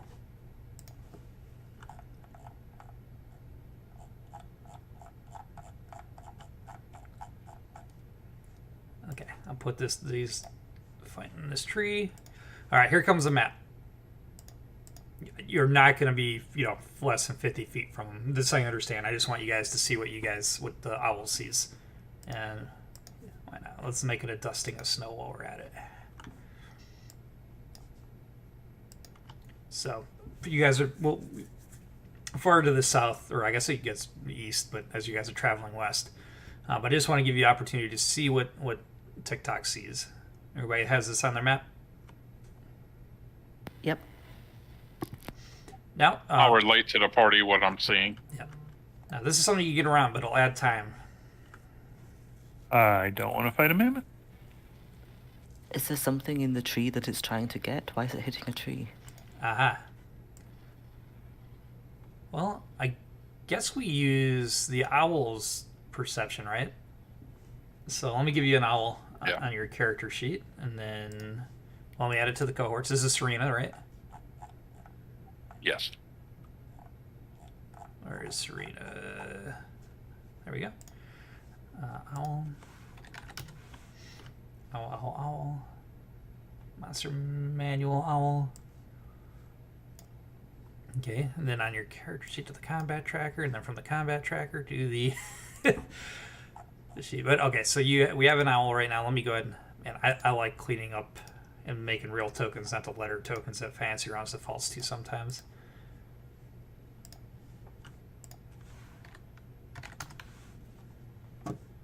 I just noticed when I zoomed in on the map, there's like a snow effect. That's really cool. Yeah. Yeah, it has actually has advantage on perception checks that rely on sight or smell. Yep. Or sight. Yeah, exactly. Okay, it didn't take the token. I must have, maybe if I lock it. Oh, let me remove him. Delete this token.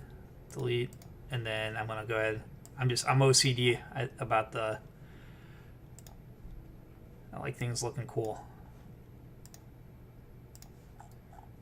Or at least realistic. Okay, owl is on the map. So you should be able to open up the all unlock token so you can move up there if you want to get closer. But you should be able to make a perception check then off the NPC record. See what he's trying to, why he was trying to knock this tree down. I think that was the whole point of it. Yeah. Yeah. Other than being slightly insane.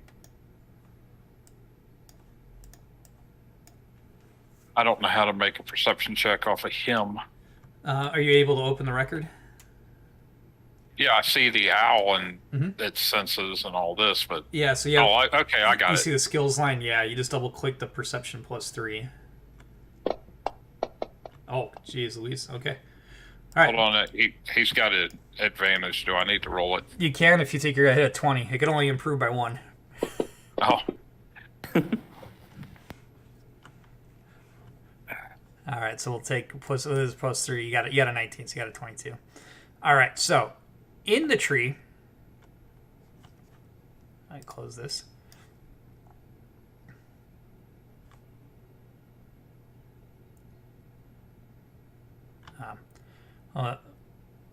Let's say this. Wrapped around the mammoth's trunk is a blue crystal. All right, so you see it in the trunk of the mammoth.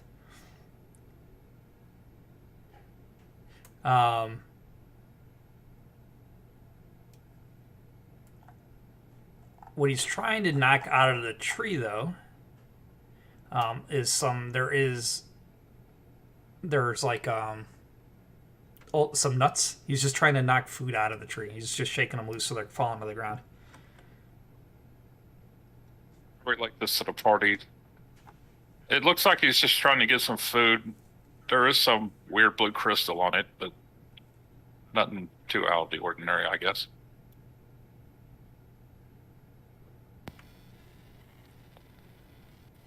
I look at Shade and I'm like, is this related to the crystals you keep talking about? I do not know. I don't know much about it. We are researching it. I'll also have TikTok look for ways that might be able to go around it in case we want to do that. All right, so this plane it goes about a mile in all directions on a flat part of the tundra with the trees. So you'll be able to get around it essentially probably without notice if everybody makes a... Well, you're not this close, so I'm not even going to require you to make a stealth roll. But again, it'll add time. Like how much time? Just to get around with maybe an hour. Well, what do you want to do? It's worth it, I think. I can talk to it and try and diffuse the situation. Oh. That might There be you go. worth it. You just tell it Worth we're a just try. passing through. Maybe help it get the things it's looking for, and it might let us pass. I mean, Lieutenant, are we in a hurry?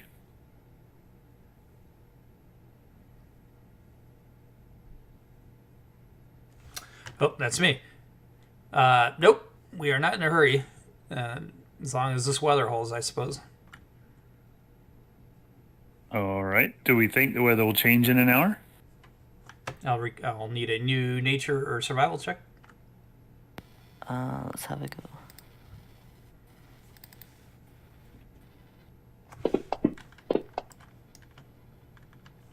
Okay, Shade. Weather is not going to turn, but once it becomes night, I know I'm air quoting and you can't see me. The temperature is going to drop significantly. That's the consequence of adding more time. Okay. I don't think we want to deal with the temperature dropping. I mean, I don't mind it, but I'm sure the rest of you would. All right. I'll go and I'll try and talk to it. Well, I mean, I can talk to it, obviously. I can't speak with animals, but see if I can diffuse the situation. Yeah, so you got to speak with animals? Yes. So go ahead and describe to me what you're going to do. Well, I'll walk to him non-threateningly. I'll have cast this. How long does it last? Last 10 minutes? Okay, so I'll cast it within a few minutes walk, but without him seeing me, and then I'll walk out to him, talk to him, and ask him what's going on and how can we help, because we need to pass through. Okay, give me animal handling with advantage. Okay.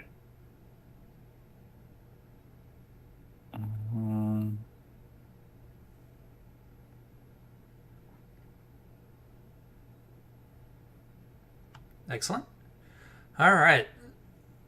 So the mammoth will relay that I can't find my herd, and then he squeezes like out of anger and fear the blue crystal that he's holding in his trunk, and it shatters. And then you see, and you reverberate for you speak with animals. A rage takes over this mammoth. God damn. Mm-hmm. Uh-oh. And he, I guess this is where I say roll for initiative, as he just got triggered. Are the rest of us, like, minutes away? Yeah, let's set up, what I'll do, I'm going to just put him in the farthest part of the map, and then go ahead and reposition. You guys just kind of stay below this line, and you're welcome to reposition how you want. Does it seem like it intentionally cracked the crystal, or is this just a side effect of it? It's described to me. It gets surprised by you guys, and it's surprised it crushes the crystal. So I kind of so it's sort audible of a little bit. No way to talk him out of it, eh? No, with your animal handling, you know that he has succumbed to the Chardolin shard. Oh, it is Chardolin. It's gone mad. I've seen this before. Damn it. All right, so once you guys are set in your position you want, go ahead and roll your initiative, and then once I have 5 initiatives, I'm going to lock tokens.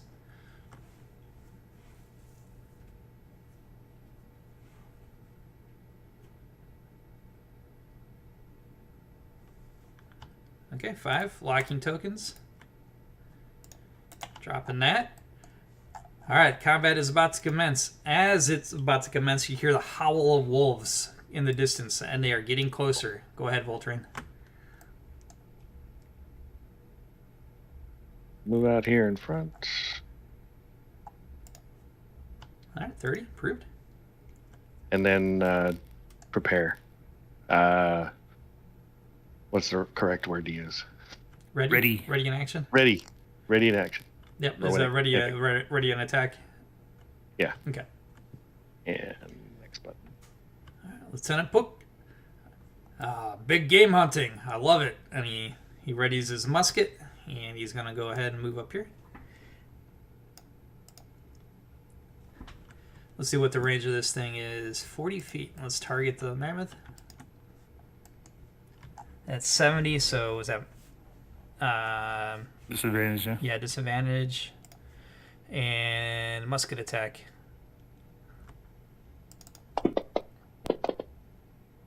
He missed. All right, Shade. Shade says, I didn't recognize it at first, Darren, but you must be right. That must be the Chardolin crystal. It's driving that thing mad. That's probably why the Zentarum are interested. and she starts running forward. As she gets to about there, stomping through the snow, and casts as magic fills the air, and black tentacles begin to form around the mammoth's feet, impeding it and bludgeoning it. Let me get a little square here.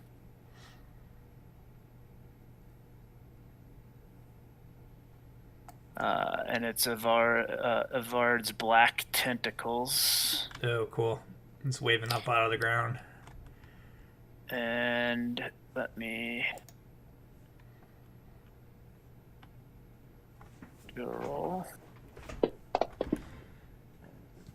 All right, it failed its dex save. As these black tentacles start pounding it and trying to hold it back in case it starts to charge, it'll be slowed a bit, I think, here. Yeah, does it count as difficult terrain? Difficult terrain, yeah. So I move half movement through it. And I'll go ahead and deduct the spell and pass it to...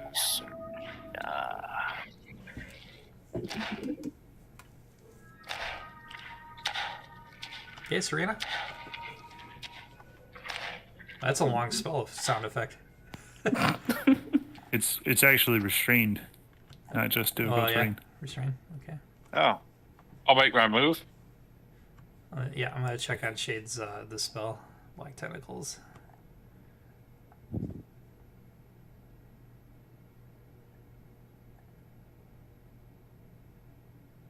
I am restrained. Yeah. Do you have an effect you can apply on it for restrained? It didn't have one, but I'll. Oh, I don't see it in the. Yeah, I'll get an effect on him then. Oh, here it is. You got it. Yeah. And for this round, I cast Levitate. Okay. What's your elevation? I'm 35. assuming you're casting on yourself. What? Yeah. Yeah, 25 feet up. Okay.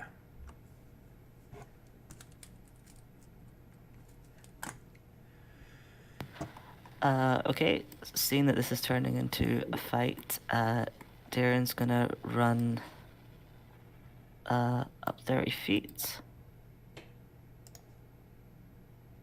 And I can see all of my allies, companions, the Lieutenant Brooke. Yeah. Yeah. Okay, I'm gonna cast Spirit Guardians with my action. And exclude all of my friends and companions. Mm-hmm. What's the radius on that? It's a 15-foot radius around me. All right. So one way to do this, if you, I think it's Control. Holding the Control on your keyboard and using your left and right mouse button, you could draw a circle.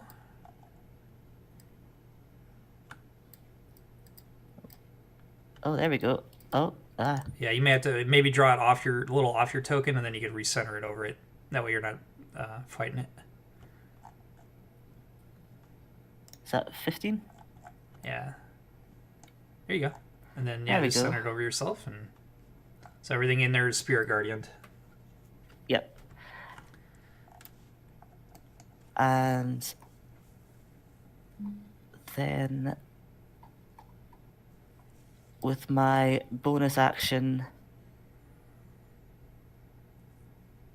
I'm gonna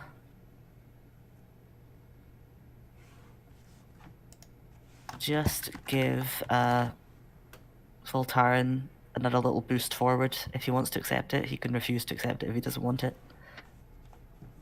Yeah, I'll do it. Go, you get a 5-foot boost forward, There we go. and that's all I can do. Okay. Well, Owl should be. Well, is this count as a familiar, right? Yes, Megan. Yeah. You roll. I guess we could keep them on initiative then. They're supposed to roll their own initiative step. You get with where it was when I put it on the combat tracker. It auto rolled it, I believe. Okay. Yeah. For this round, it's simply going to make its move and take the dodge action, I guess. Yeah, I mean you could be at elevation too, right? So. Land in the Yeah. tree. Yeah. Could be about 25 foot up, like I am. Okay. Argolis. All right, I'm gonna move to here. I have 40-foot speed. And then I will target the mammoth.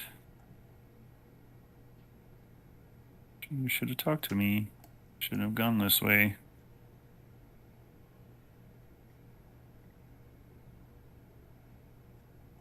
All right.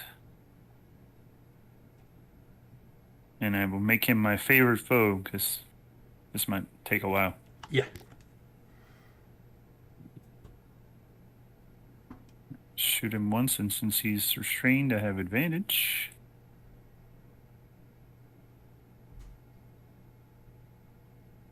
Nice. All right. Let's get these two applied.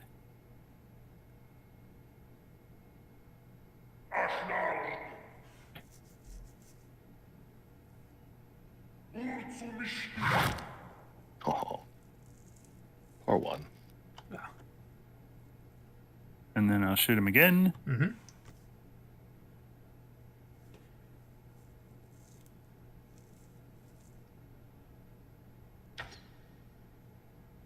I'm not sure. Does favored foe? I can't remember. Does it for every shot? It is, right? The dreadful strikes is only once around. I think favored foe is just once per turn as well. Is it? Okay, fair enough. I might be wrong, but I think it is. Let's check real quick. I got it. Favored foe. Yeah, it is once per round. Hunter's Mark is what I should have cast, but I saved my spells usually for healing. Alright, so second shot is...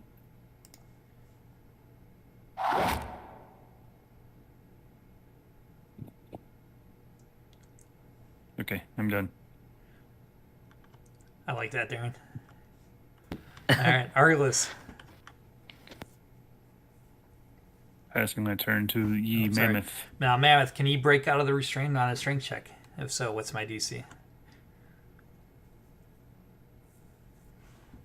It's the same as the save DC, I believe. Yeah, is the spell? Yeah.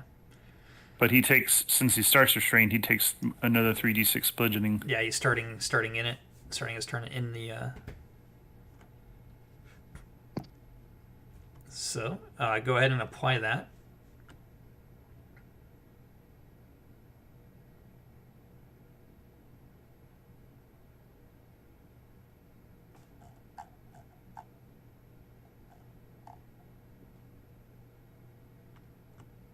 You got that, Shade? What's that? So he's starting his turn in the Black Tentacles. Oh, okay. So at the beginning of his turn, does he take damage? Yep, starts his turn. Failed the save. The tentacles bash against the mammoth's hide. Alright, so he's restrained. I don't have a ranged attack. He's just going to cry in pain and rage. Alright, Mr. Three Eyes. He doesn't have.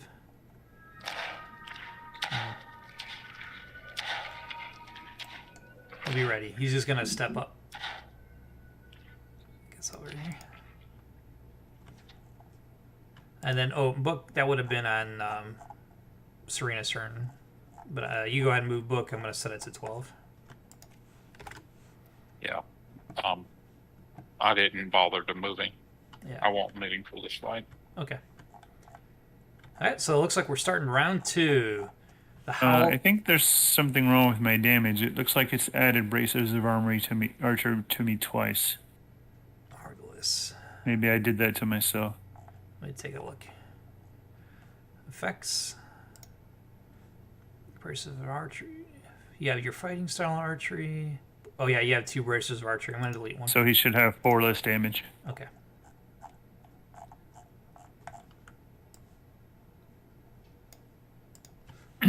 All right, it's updated. Oh, no. Excuse me. There we go. Now it's updated. Sorry. So top 2, the sounds of wolves howling are much, much closer. Voltrin. Well, Speak with Animals is still running, so maybe I can convince them when they get here to eat the mammoth and let us go. Good plan. I'm just gonna move forward and re-ready. The thing tries to move forward, I'm gonna try to keep it in the tentacles. Oh, next button. Sorry. Yep. Always forget. I feel like reloading a musket should take a round. Much like a crossbow. But I'm just reading, he has a firearm knowledge, which means he ignores the loading property of musket and pistols. There you go. Cool. Lieutenant Pook will move up 30. Try to get this thing within close range for his blunderbuss. That puts me right at 40. Excellent. Musket attack.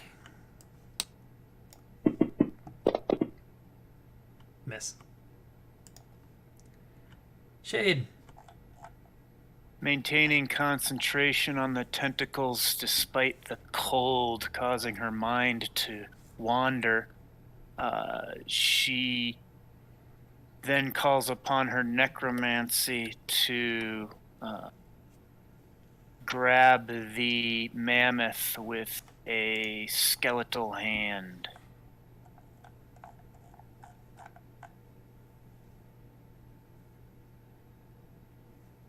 As it rakes its life energy from the mammoth.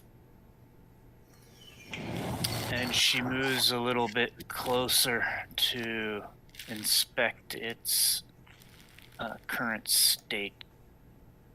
Passes the turn to Serena. Okay, Serena.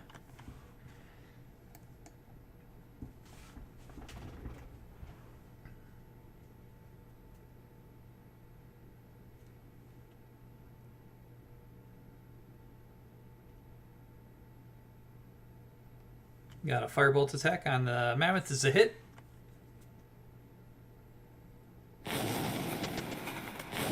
Pew pew. Yep.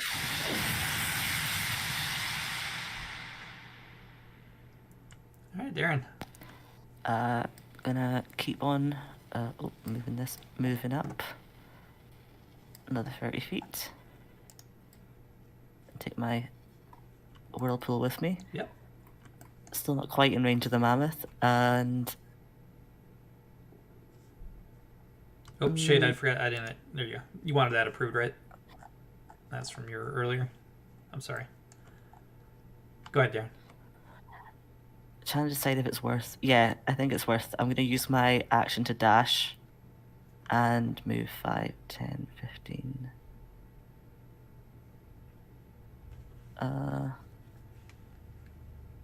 I go 20 to there. Yep. And then maybe actually 25 to there if that's still getting him. No, not in range, so I'll just go here instead, sorry. You got it. To get him in range of the Spirit Guardians. And then I think it's a save for him. When he starts his turn, or when he first enters, or both? An affected creature's feature is halved in the area, and when the creature enters the area for the first time on a turn or starts its turn there. Yep. So it just entered. So you go ahead. Wisdom saving throw, please. Yeah. So we'll do the automation. Go ahead and target it. So I target it, and then I go. There you go. It failed. So it's.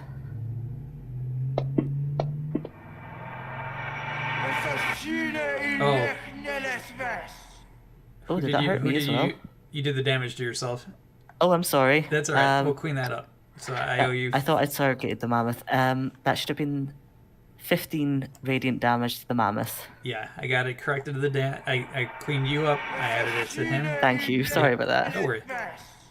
And yeah, that is me.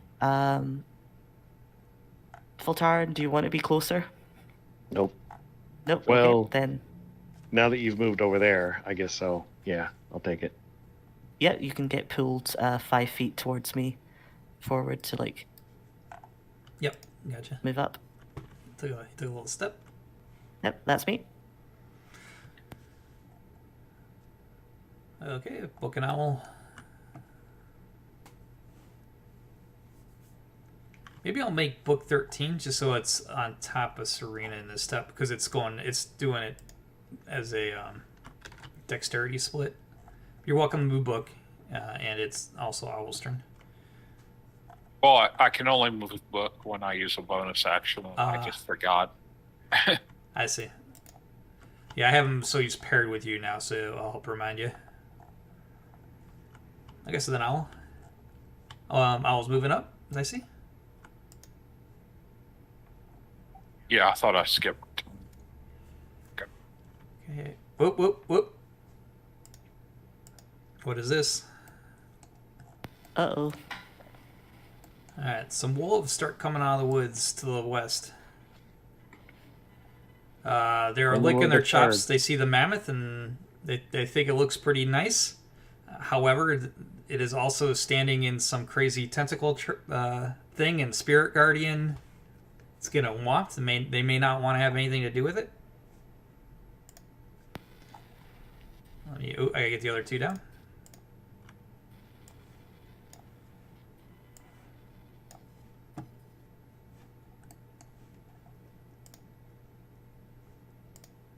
There they are. Am I showing one? Two. There they all are. Okay, sorry. Now we're on Argolis. All right, so 3 wolves that are now on the map. All right. I will target the mammoth, but I will call out to them if they can hear me. You can have this guy. He was just blood. Come, friends, partake of this meal. And I will go ahead and shoot this guy, the mammoth. Bring them of the shards. And advantage.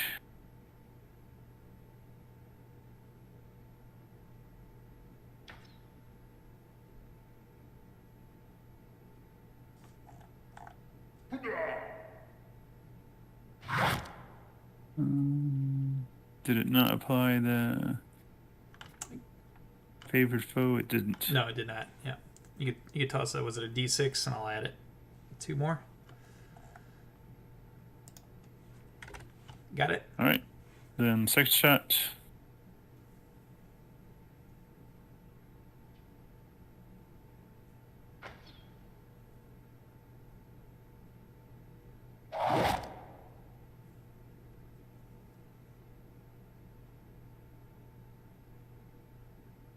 All right.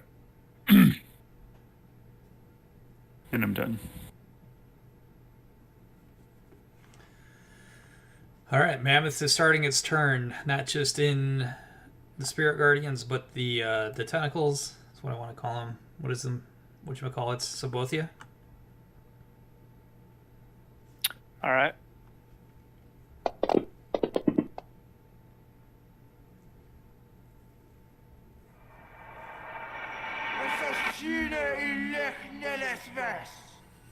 The tentacles continue to bash it and hold it in place. Okay, let's see what its reach is.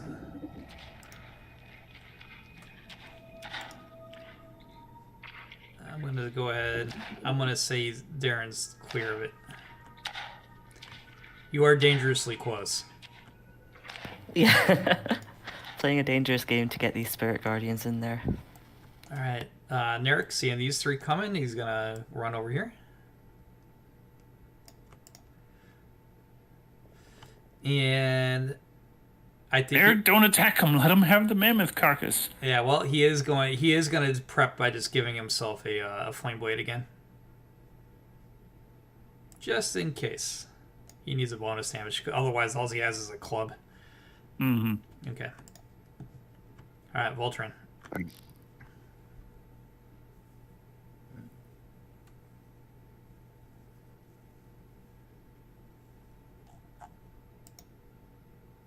There we go. Oh, sorry. You want to get that one up? Gotcha. Okay. So again, just preparing if it tries to move out of the stuffs. Oh. Yep, gonna pass. All right. Lieutenant Pook is pretty excited on this big game hunt you brought him on. He does not like his position, though, so he's going to sidestep over here. And he's going to musket attack the mammoth.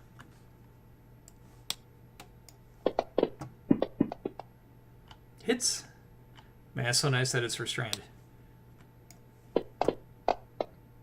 Oh, almost maxed out the damage. Yeah, I still killed him. That's exciting. Excellent shot, sir. Good show, old boy. Okay, Shade. Shade runs for cover right over here. Uses her action to hide. And then drops her concentration on the tentacles in hopes that the wolves will make their way over there to eat. So let me just take care of that real quick, and then I'll pass to, I guess, a book.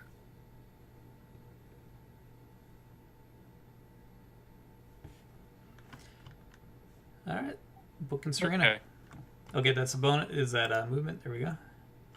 There you go. I will just take the dodge action this round to see what the wolves are going to do. Okay. Darren. I'm going to move away from the carcass of the mammoth a bit down. Let's go.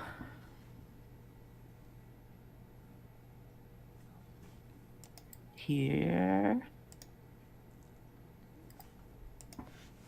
Take this with me. And I am also going to take the dodge action as my action to see whether these wolves go for the mammoth and leave us alone, or if they're going to try and come and get us. Okay. Well, they're licking their chops. I'll say that. Howl? I'm not optimistic about them leaving us for the mammoth, but we'll see what happens.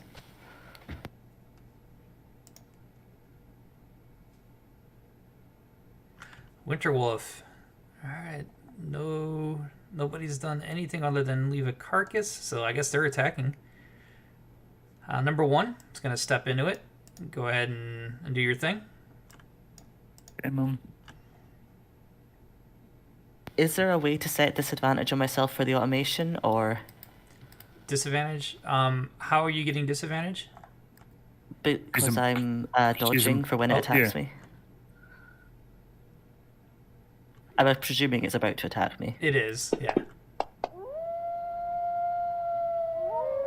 I failed? You're saying... He's imposing disadvantage by dodging. Yeah, there is, but I've got it though. Okay, cool, Yeah. thank you. So he takes 13 radiant damage as he comes into my whirlpool. Yep. So he's gonna go ahead and he's gonna try to bite you. I have it at disadvantage. It's already set. And you missed. Yay. Number 2 coming in. Go ahead. He entered the thing. He's entered my zone of terror. All right, he succeeded. So he's going to take half damage. Nice roll. Yep.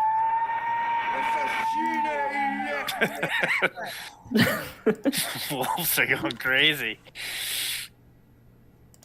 So the dodge. I think it lasts the whole until the start of your next I turn. believe. Yep, until the start of your next. Yeah. I had to bring it up just to make sure. All right. And I do get pack tactics, right? So It's a straight roll Yeah, then, so yeah. it's a straight up now. He's going to attack. Missed. Whew. All right, this guy, boy, you look like you're a nice little morsel, I guess. He's so small and short. He's bite size. Like once again, you got it. Failed. Not so great a roll in that one, but every little helps. And negating their thing.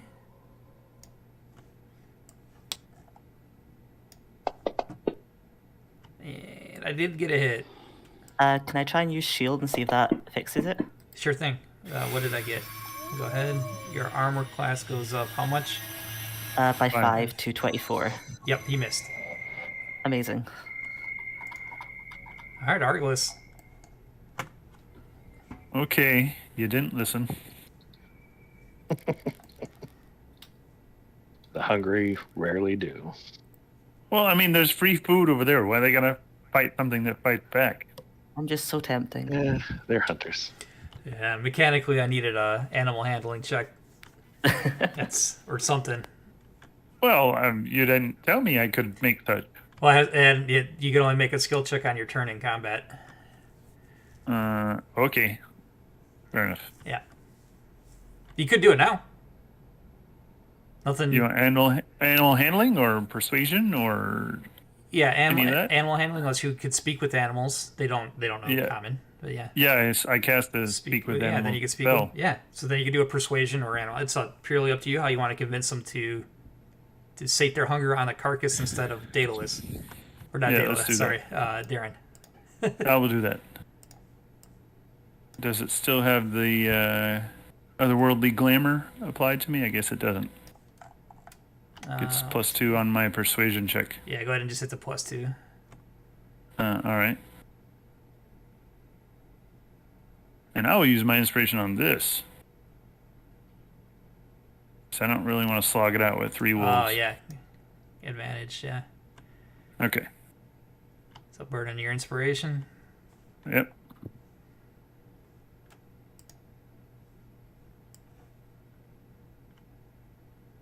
Excellent. 18. And 18 will do it. They agree that it's rather than fighting you and risking their lives, they'll take the mammoth meal. All right. They would. We could come to an agreement. They would have preferred blueberries, though. I didn't have 20 rations.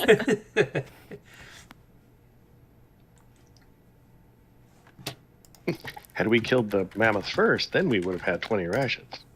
That's true. All right. I'm glad that worked out. Can we tell that there's a deal being made here? Or do we just hear him growling, or is he speaking? I'm speaking with my animals. I tell you what I told them. I think they've agreed to leave us alone and eat the mammoth. Don't shoot them anymore. Okay. And I'm done. Okay.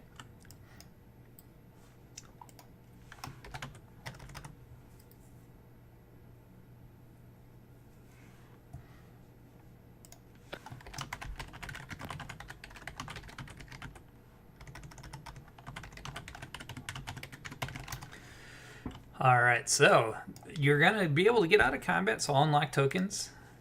You're able to make your way through and not have to have a mortal combat with the wolf.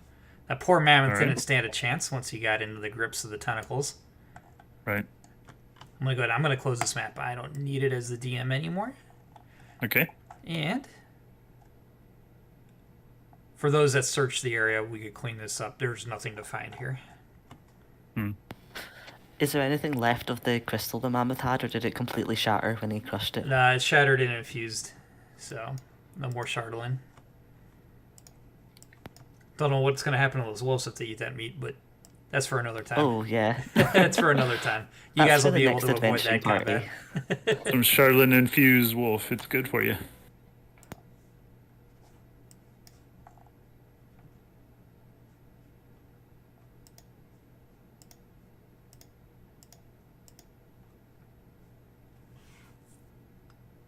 All right, so we continue on towards the Neoja ship.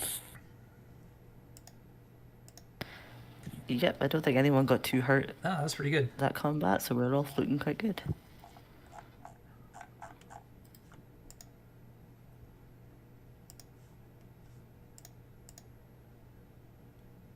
I'm going to keep my spirit guardians going for the full 10 minutes just in case more wolves appear, but eventually it will fade. I do want to verify. I am concerned that I said...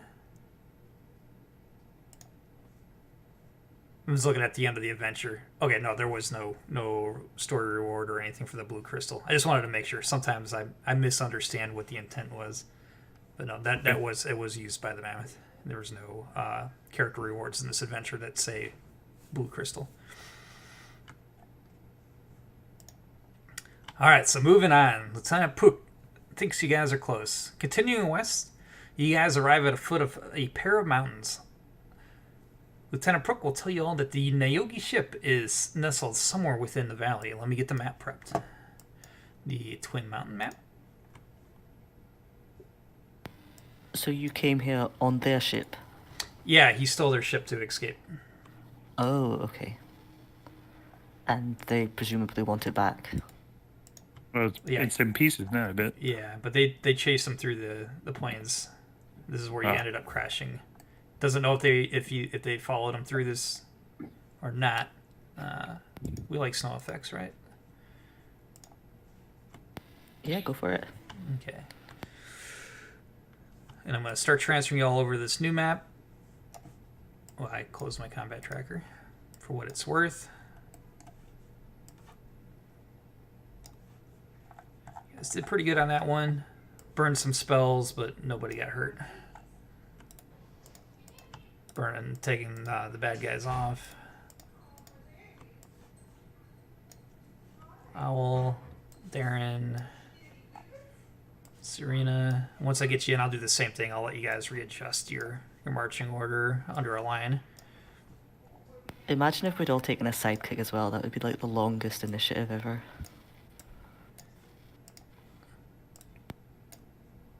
Okay, here comes the map.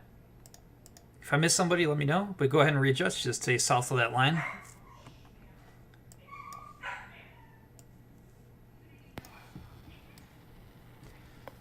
So two mountain passes of a certain symmetry and greatly resemble a pair of massive fangs stand before you. Both peaks pierce a blanket of clouds, while the craggy surfaces are buried deep in snow.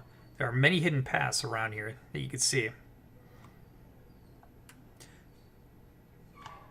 Night is quickly approaching, and you know that these nights in Icewind Dale are deadly, especially during the grip of the everlasting rime.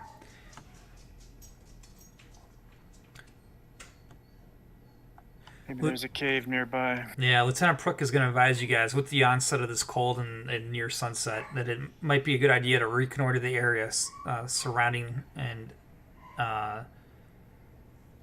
set up a trap and find shelter. Okay. Sounds like a plan. I can provide the shelter. Yeah. I was hoping you could. So you need, you guys. So it's not clear where exactly the ship is. But he knows it's in this area. If we find a place we can wait out the night and then look fresh tomorrow. Yeah, I can make a place to wait out the night. I'm so sorry. I thought I had tokens unlocked. Go ahead and move around, guys. Matter of fact, this line won't be necessary. You guys have this entire map to reconnoiter, to look for somewhere to stay sheltered and to set up. Well, I'll make it clear. Lieutenant Puck, he makes it clear that he thinks the Neogi would have followed him. He just doesn't know if they came through. So you also have to set up in defense against the Neogi.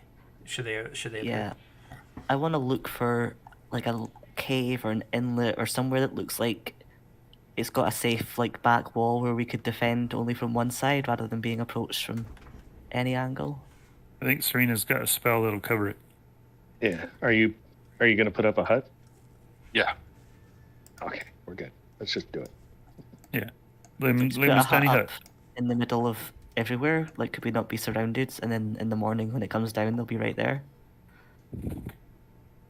Yeah, Or but should we'll we see like him coming. hide the hut? It's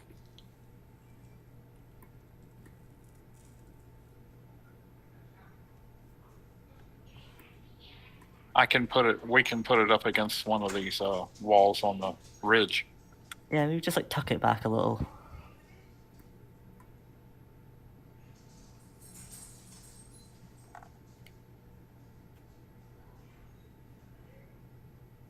I'm just afraid if we go in a cave here that they've already set traps for us. right.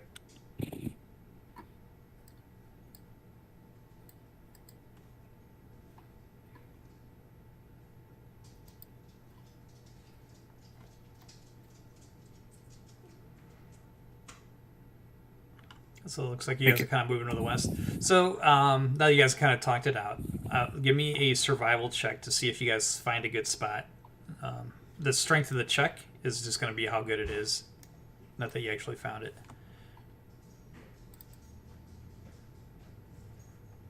So we'll turn in Darian. All right, so your guys' strength, my DC against you in the cold is now an 18. So that's good for this part of this game mechanic. And are you guys go ahead and position yourselves where you want to set up in. Do you guys want to reconnoiter the area? He recommend you reconnoiter, looking for the crashed ship as well. And also, you also have to be concerned about the Neogi appearing. Yeah, I'll try and use perception or survival to try and scan the area, see if there's signs of a crash. sort of head over this way and look around. Yeah. This map is just more of a generic for a certain events that may or may not happen. So if we make the dome white on the outside and then put actual snow on it. Oh yeah, sounds good. And it's nice and warm inside. Right. Cool.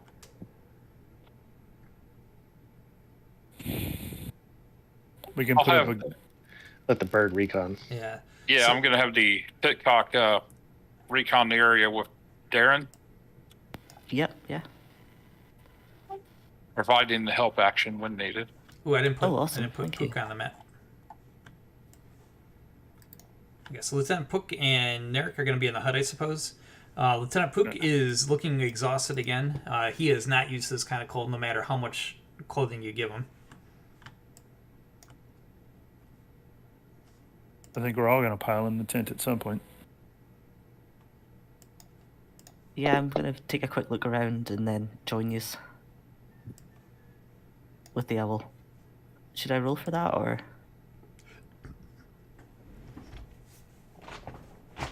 I'm sorry. What are you trying to do? I thought we were gonna look and see if there was signs of where the crash might have been, just so we know where we're going in the morning. Yes. So do perception or survival. I'm gonna do perception, and I think the owl's helping me. Okay. Yes. Yep. So help action advantage. Got a 19. Okay.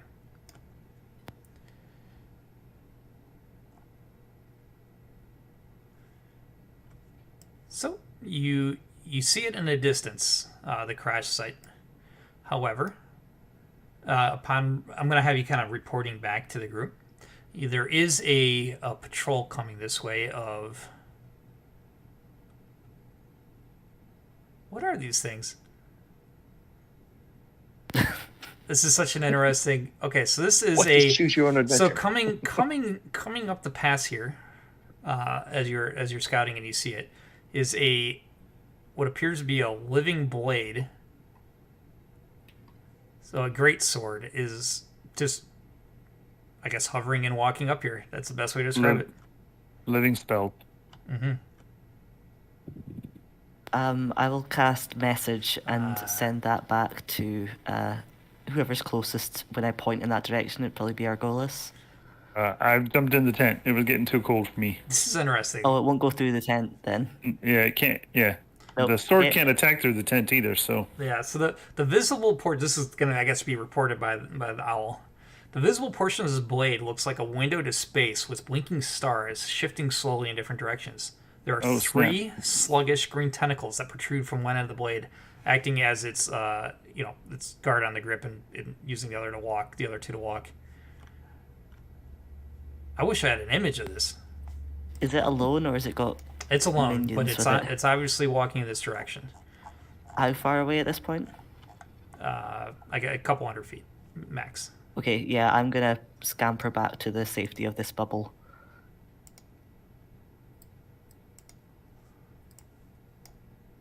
So if we lean it against this wall here, it can maybe look like a snowdrift.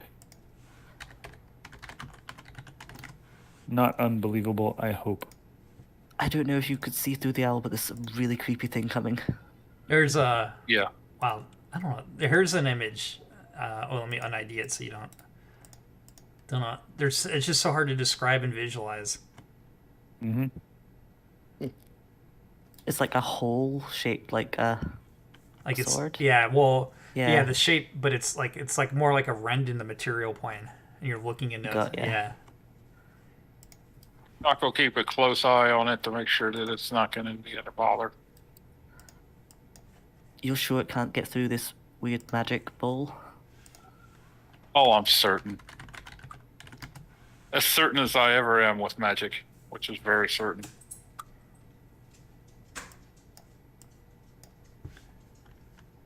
So I just put the token on the map. Non-targetable. Just so you guys could see. It's gonna go ahead. I know the owl's out, but I don't think it'll notice an owl. Not that it cares. But it's just gonna go around. You are invisible, so I'm gonna assume I'm at disadvantage on a perception. It should probably be even worse with like a minus. Passive perception. Oh yeah, it's not going to see you guys. You guys had the 18 on the DC. And he's going to patrol and go off map. So that patrol goes by. No problems. I'll take first watch. Same. Okay. I only need 4 hours of rest, so after that I'm good to take watch.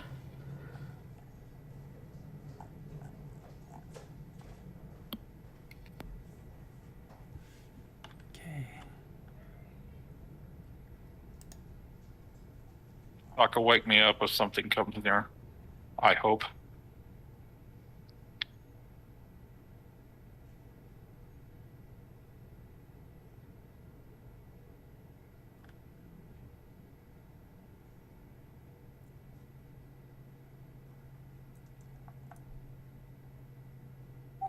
Uh-oh. Yep, sorry, I'm just reading. Oh.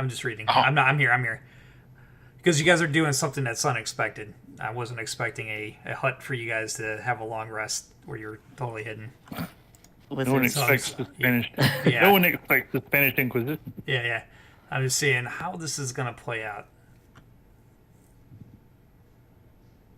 Okay, so you guys are going to stay here and wait till morning? Yep. I'm going to award it. This adventure doesn't call for a long rest, but I think you guys did this right. That's what I was kind of considering in my head. But this is, you guys are doing it. You're doing well played. So I'm going to award a long rest. All right.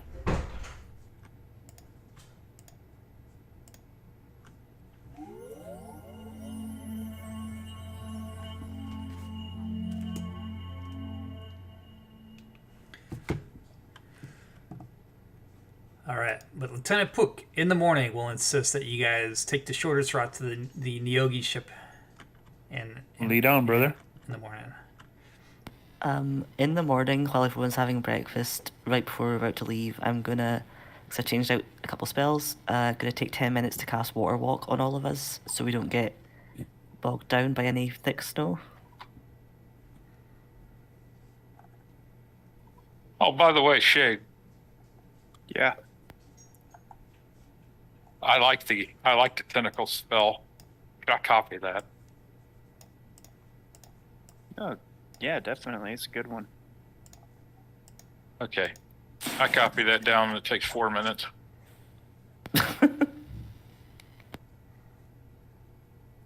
Eight. Oh, you mean scribe it? Yeah. I use my I'm a scribe's wizard. You could do it in 4 minutes? It's I think it's 2 minutes a level. So 8 minutes. She says, That's the fastest I've ever seen anyone scribe. You watch the quill and it does it for me. I'm so lazy. She takes a note in her black book about this. I have a spell book here if you need any particular spell.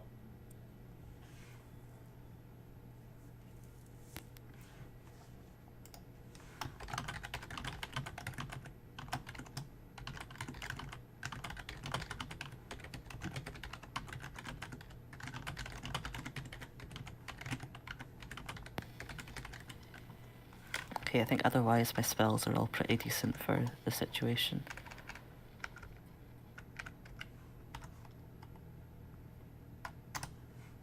Okay. Oh yeah, that's a good point.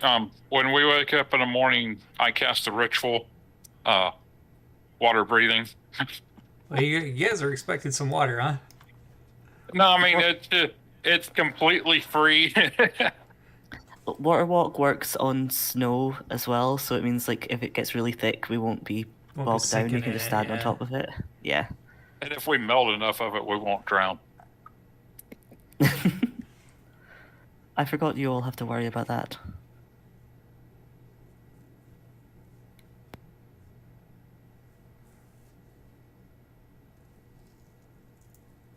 Yeah, eat a ration. Ready to go. Mm-hmm. Yeah, more yeah. Should be using rations if we spent the night.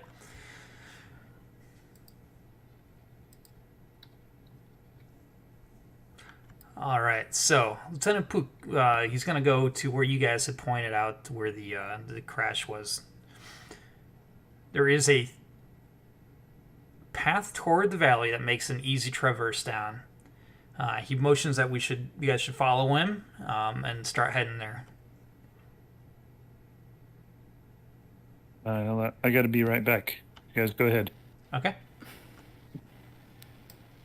Doc, watch for ambushes. Yes, sir.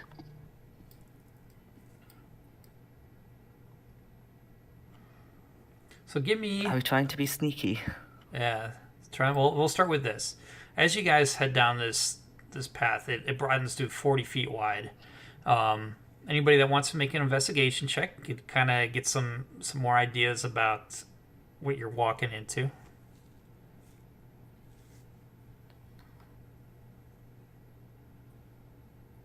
Stomach 8. Oh, man.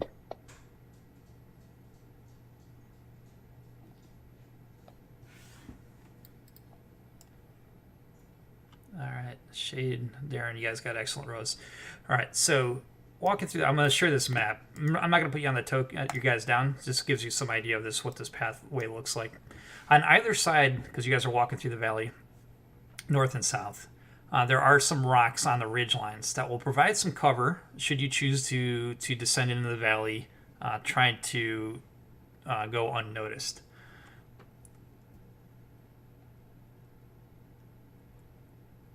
Seems like a good way to go. Unnoticed. Yeah, I'll do my best to be quiet.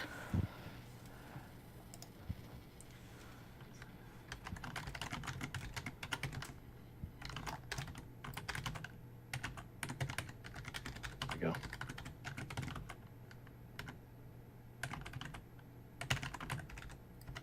I mean, if that's the way it's gone, it seems like the direction we have to go.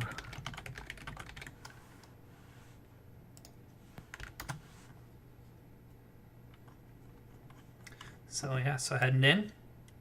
You guys want to go and take the cover? If you're going to take the cover, I need a group stealth check. I think the cover seems smart. I'm back. Great. Do I need to roll anything? Yeah, they're doing a stealth check. They found a ridge line that provides cover. Shade. Okay. Oh my gosh, I can't believe you did that.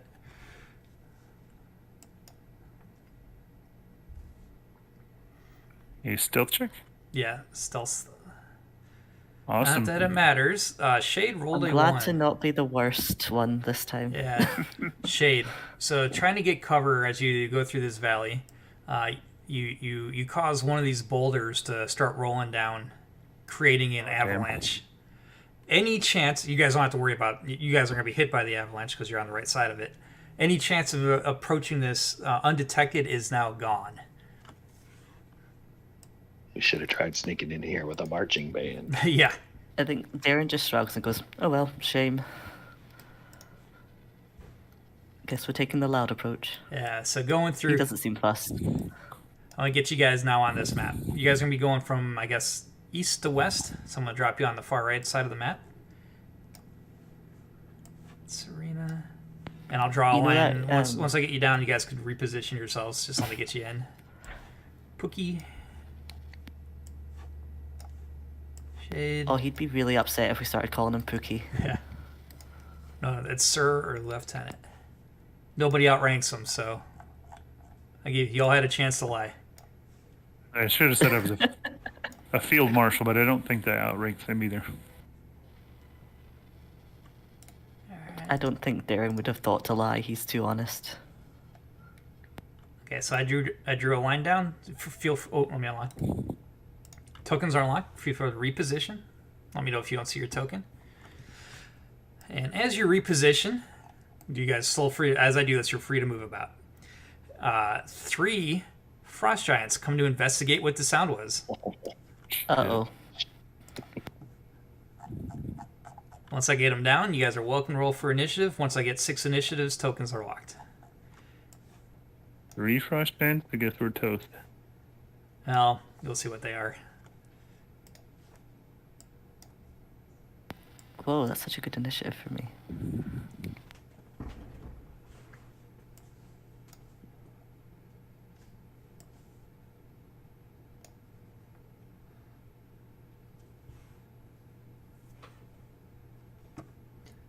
All right, I have 1, 2, 3, 4, 5 initiatives. Tokens are locking. Oh, they are locked now. Sorry. Did anybody have any more movement they wanted to do? Nope, I'm good. Okay, then we are... About a mild movement to the right. Yeah, let me go ahead and unlock them real quick. Sorry. Go ahead and make a little bit... No, I was kidding. Oh, okay. Mild move. I I heard mild. I heard mild right. move. Mild. Yeah. No, mild move. All right. No. All right, Darren. You are starting us round 1. Oh, he's not used to being first.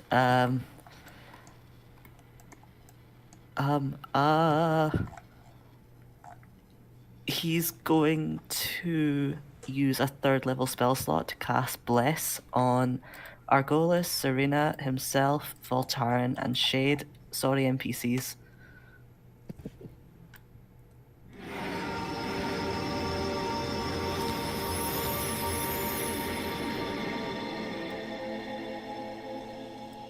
So we are all so blessed right now.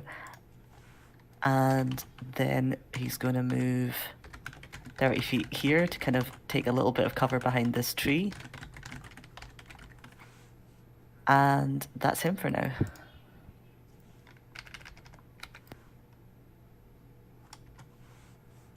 Okay, Argolis. I don't really want to fight Frost Giants, so I'm going to try and see if we can talk them out of it. Yeah. I've blessed you. Well, that's okay. I don't have to shoot them. So, I actually beat Giant. So, in Giant, I will address them, however, and say, sorry about the noise. We are just passing through. If you wouldn't mind letting us go through. Give me a persuasion check. All right. And I'll add the +2 for the otherworldly glamour.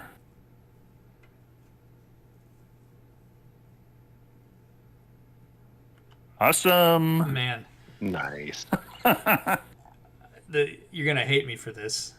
Okay. But they are. But I'll tell you why this won't work. So at least you know that. They are under a spell. Oh, balls. Yeah. Yeah. They are being magically controlled right now. Dang it. Yeah. Oh well, worth a shot. Yeah. However, we're not doing 1 D&D rolls. Technically, a nat 20 on a skill check is an auto pass, which I didn't know until the 1 D&D play test came out. Like, how have I been playing D&D for 5e for 5 years and not knowing a nat 20 on a skill check was an auto pass? So I guess my DC would have been like 35 or something. You know what I mean? Mm-hmm. Yeah. Okay. So that's me. I'm done. Okay. All right, Sarita. Thank you. Oh, you still have mage armor on. Would you have cast that in the morning? Yes. Okay. All right. Every morning. Yeah. Just making sure. Okay. All right. After you take a bath, you cast mage armor. I actually cast it twice a day just so I have it until I'm asleep. Okay. I move to there and cast the levitate and go 30 feet up. Okay. I'll write that down. Serena 30 now. Got it. I'll try to remember. All right. Frost Giant. All right. This guy's obviously the leader. He is going to go 40. 40 will not get him to combat, so he's going to dash in. Do you have a reaction, Serena? Well, Serena's at 40 feet. 30 feet. Yeah, 30 feet, so he doesn't have the reach. No reaction. Yeah. How tall are they? They're huge. Yeah, they're pretty tall. He's got to reach at 10 feet. Yeah, it's hard to... I'm going to say he's out of reach at 30, though. Just barely. We'll call him like 15 feet tall. They might be taller, but just mechanically. Yeah, you're probably just out of reach, right? Yeah. 15 feet plus 10 feet for his arms. Yeah. And his weapon, yeah. All right, Shade. Shade says, "Aha! frost giants are behind this. I wonder what their plans are with the Chardalin. She says, I'll apprehend this one. As she casts and a bunch of sparkling lights and pretty colors envelop this frost giant here as a hypnotic pattern begins to affect it. As it fails and just starts staring at the pretty lights. As Shade begins to move towards it.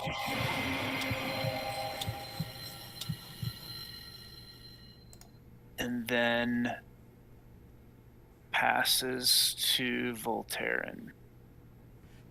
Yeah, Voltaren. Oh, he is just...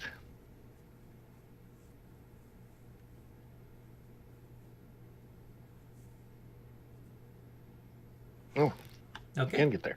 Oh yeah, 30. Perfect.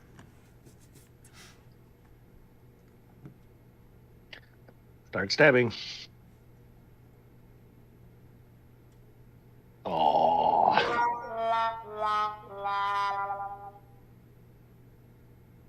Retry. Oh, no. It's a good thing you missed.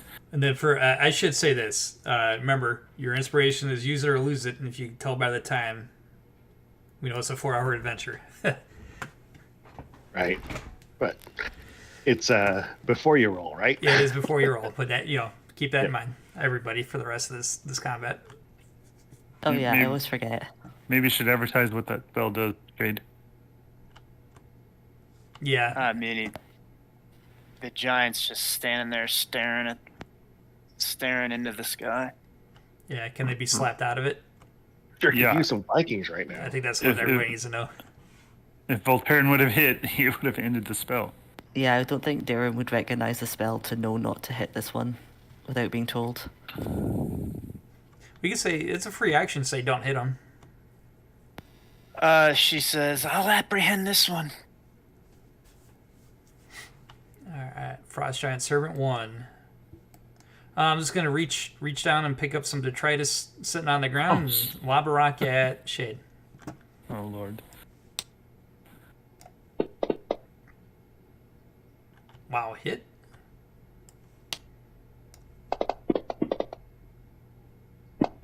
Good gosh. Alright, spell still going. Alright, this guy, That's a lot of damage. yeah, They're massive with their rocks. yeah. Their plan has been foiled. This guy, he'll step up, but he's still gonna do the same. He gets 40. I got Darren saying behind the tree, so I would put you tree trunk between you and him, lobbing a rock. Serena and Voltaren are blocked by Frost Giant. So let me see if Argolis is in range. Well, I'm not technically blocked, but I am Oh, high. you are right, yeah. It's at disadvantage at this range, but I'm gonna throw it at Argolis. All right.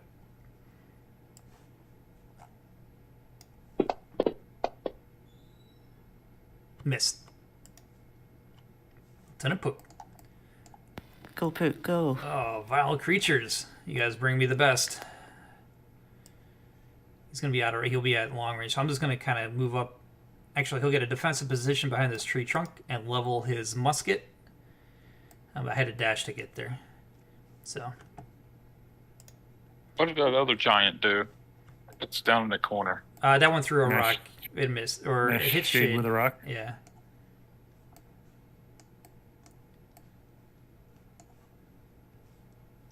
Three eyes. He'll go ahead and do his flame blade thing and move.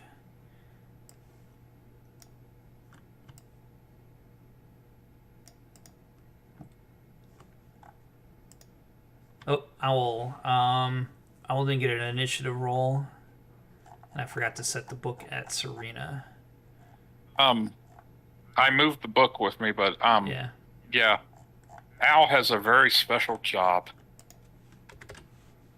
So I was gonna keep him. he's gonna go right there. Okay.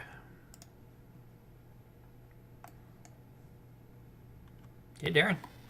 Okay, I'm going to duck out from behind this tree a little bit. See this guy. And I'm going to...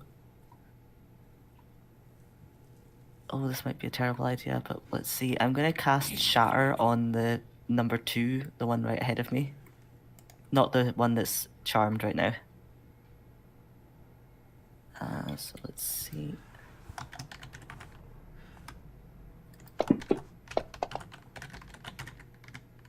And I'm going to use one of my channel divinities to max out the damage. So he takes a full 3 times 8, 24 thunder damage. Okay, yep. And I believe the tree that he's next to may also take it, because would it be an object? Or is it alive? I don't know. But any inorganic objects are also taking the damage that's around him.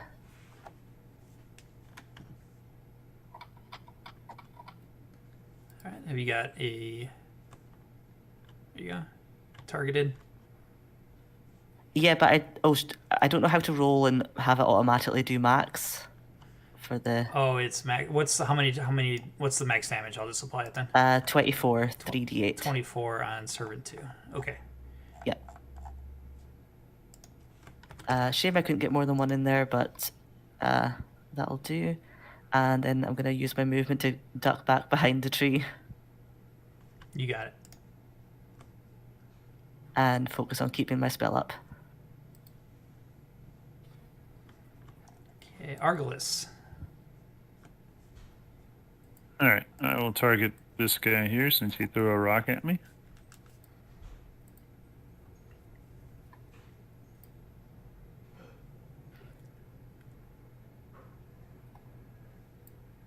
Hits. Alright. I'll make him my favorite foe.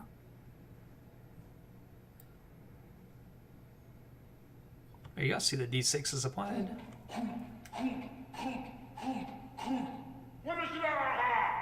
Nice, good damage. Alright, then I'll shoot him again. Oh, jeez. Damn it, why couldn't that have been the first shot? Yeah. Alright. So damage from the second shot.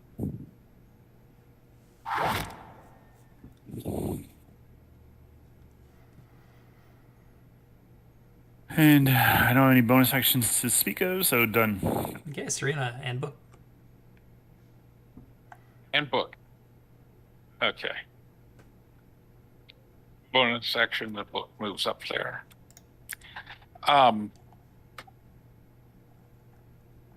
I begin to laugh hysterically. Prepare to die. As I pull a bunch of silver coins out of my pocket, and they go flying at Frost Giant Servant number 2 and animate. Okay. Now I need to know how to make 10 attacks at +8. 10 attacks. Because the spell doesn't have a way to do it. Yeah, let me take a look at this. How do we want to do this? Is this This is just animate objects. It's silver coins.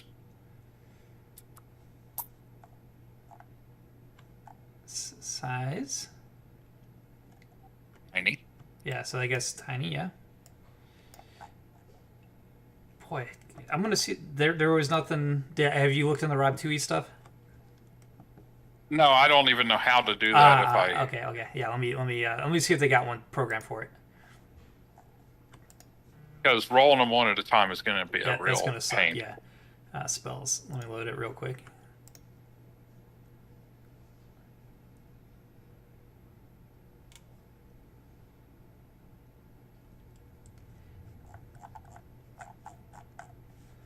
Well, you could roll a handful of 20s and mentally add the 8.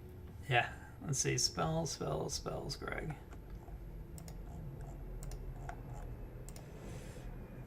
All right. Animate objects. All right. I got the coding and effects. I'm gonna throw it on your character sheet. Uh-oh. All right, so, all right. You're gonna you will have to hit it a bunch of times. But you see how it added the attack rolls? Yeah. Okay. Yeah. Here they start. And then after you make all the attacks, we'll count how many hit. Then you will roll out the damage for every hit you made.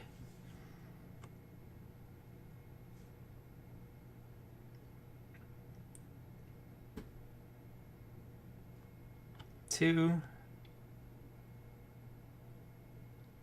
3,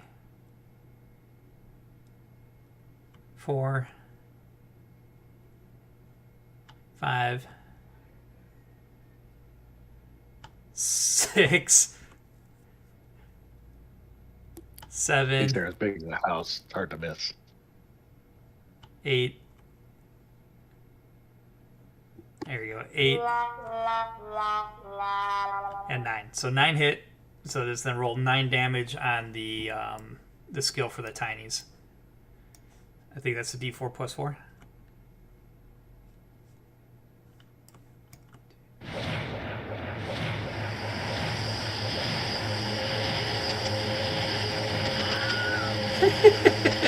Just shredded them with pennies.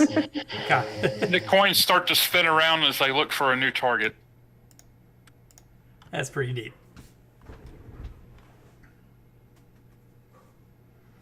All right, book. You go ahead and pass book.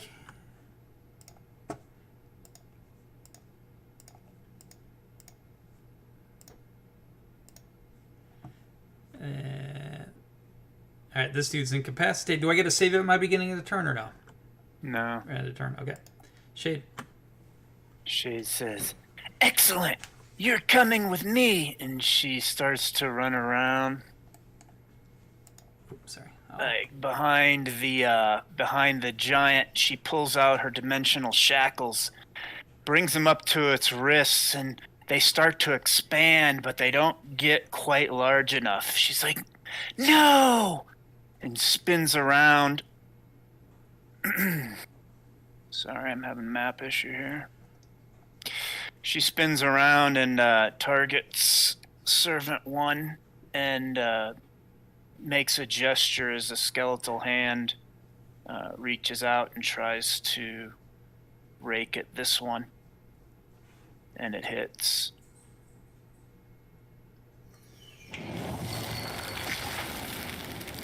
And then she passes it over to Voltaren, dismayed that her shackles don't fit this creature. Okay, Voltaren. I'll just move into interceding distance. I'll go ahead and dash. Okay. Okay, proving that 30. And that's it. All right, Servant 1. It's gonna come up. Make sure there's no effects, and gotta just kind of drive you into the ground like you're a stake, a wooden Can stick. you use brace? Brace. So it's basically reaction attack. Yeah. So yeah, go ahead and make your reaction.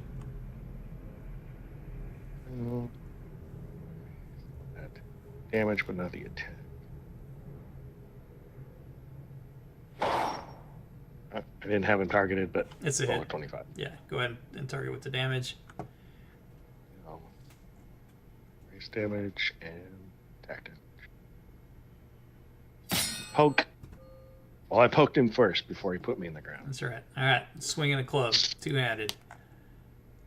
First attack hits.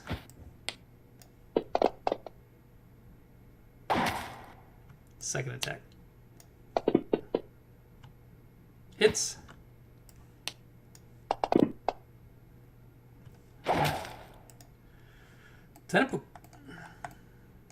Let's see if I'm in range. Won't matter because I know I will be able to get in range.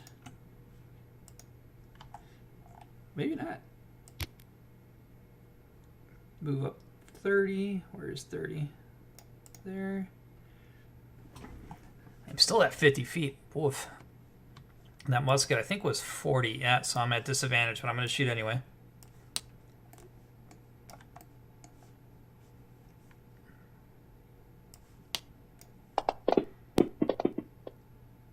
No, I missed. All right, Eric is going to dash forward. He wants to get in the melee.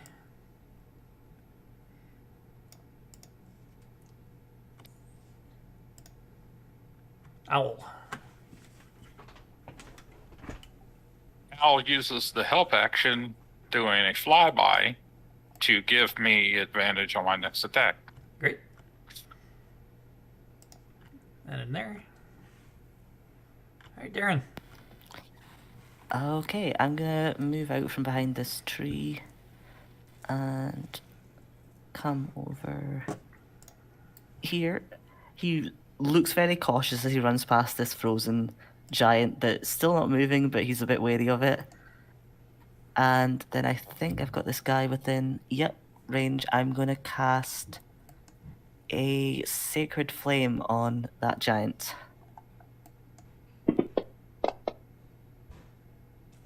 Okay, failed its save. Oh, that's not a lot of damage. We've seen worse today. And he is just within 30 feet of me, so I'm going to try and use my little telekinetic gust of wind to push him back away from these guys. Just so he's got to move to get back up to them.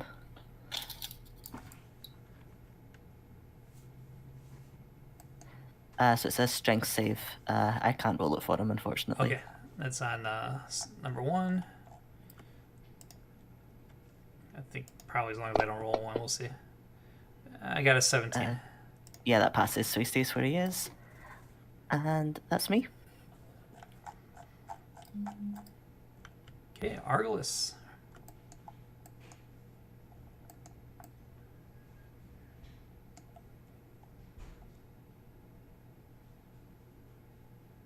Got you moving 40.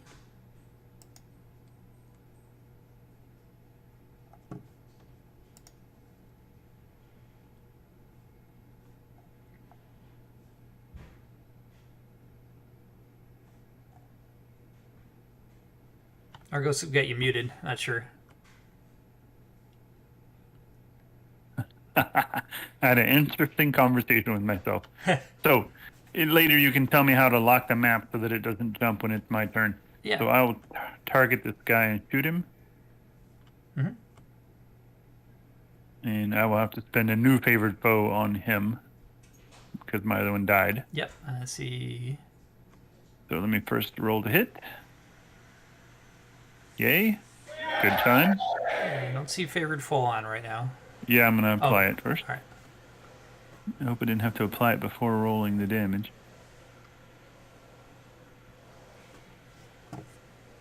So that and that. And I hit with a crit, so I'll roll the damage.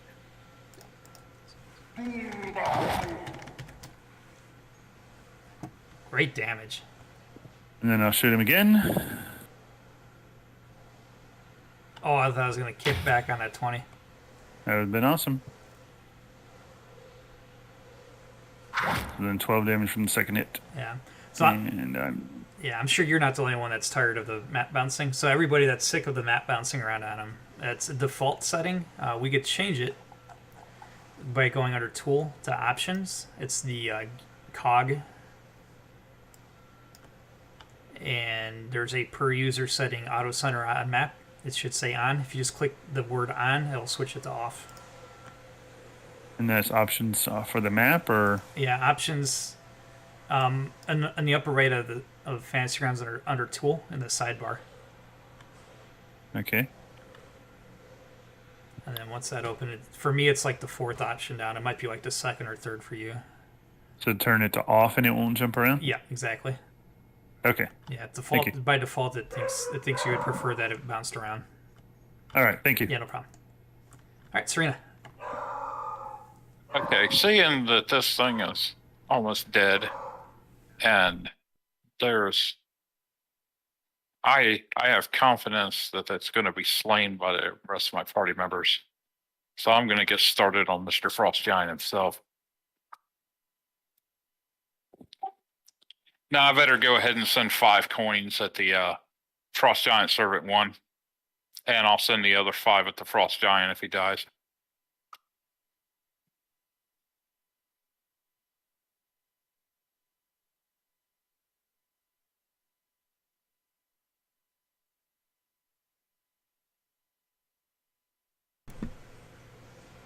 Nice. You want to roll the damage right away, so it automates that crit on that one.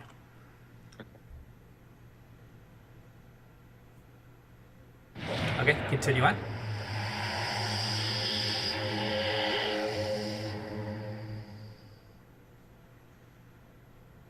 I'd forgotten about the owl until after I rolled. Oh, they're all advantage, yeah. I'm gonna roll like this because I might kill it with 1 or 2 coins. You're right. Yeah. I think the owl only applies to 1 attack. It's advantage my attack roll. Anyway. So. Hit.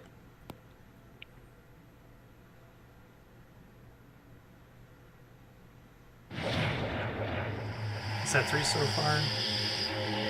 Yeah, that's number 4. Yep. Let's see if it does it. Oh, no.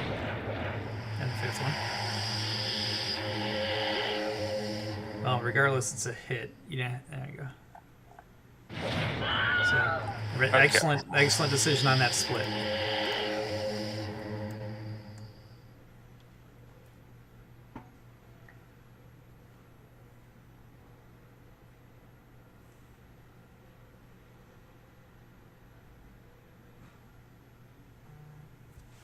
Two, 3, 304, and 405.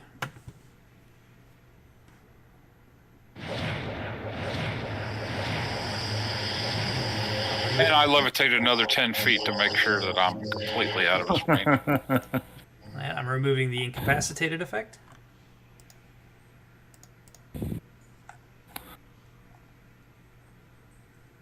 Move, yeah. I'm done. Okay. And book. No bonus there. So Frost Giant. I guess he could reach Shade. Alright. So he's got a big old great axe. He's gonna swing it on Shade. Shade, you're not elevated, right? You don't have anything for that. Oh, yeah. Alright. Hits. Boy, is your AC that low? I hit on at 12. Yeah, I don't have any armor. Woof. Okay.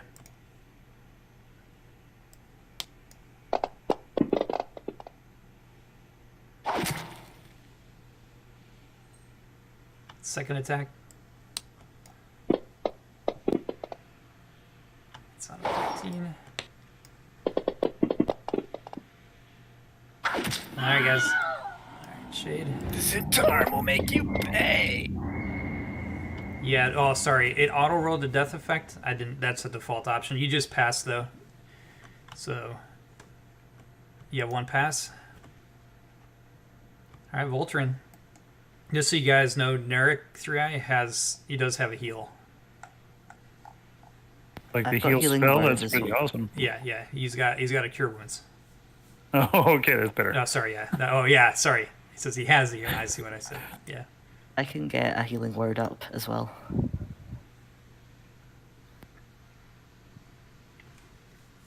I'll go ahead and dash just to get in contact with him. Okay. For the last 5. And then action surge so I can attack. Great.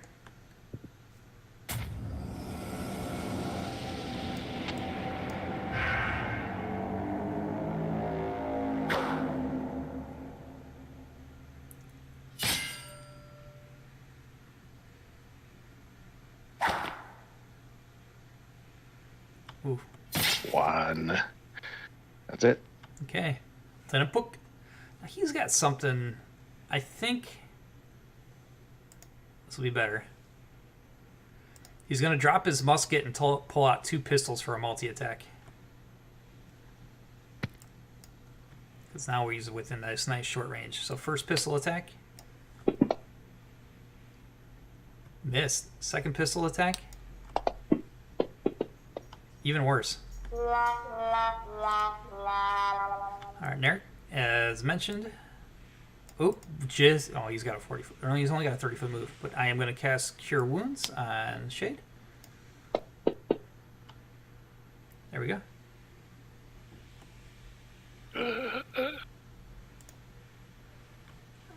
Ow.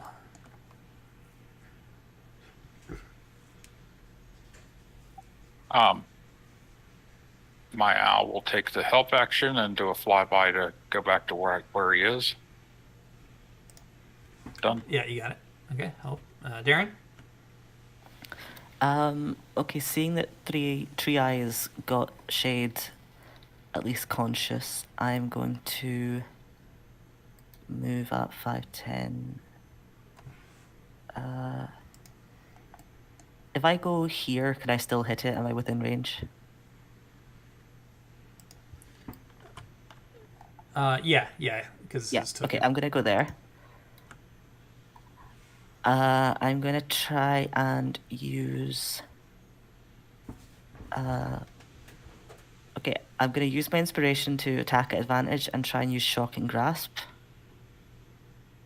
Okay, so hit the ADV button in the bottom left. You got it. And go ahead and unmark your inspiration. Oh, that's terrible. Wow. That was so bad. Oh my god, I'm That's just cursed. blessed too. What did you drop? You dropped it too. Mm-hmm. Okay, well that does nothing.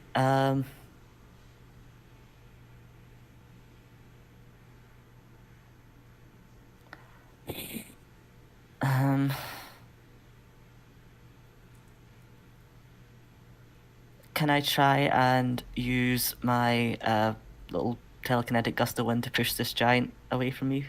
Yeah, I'll do my strength check. 15.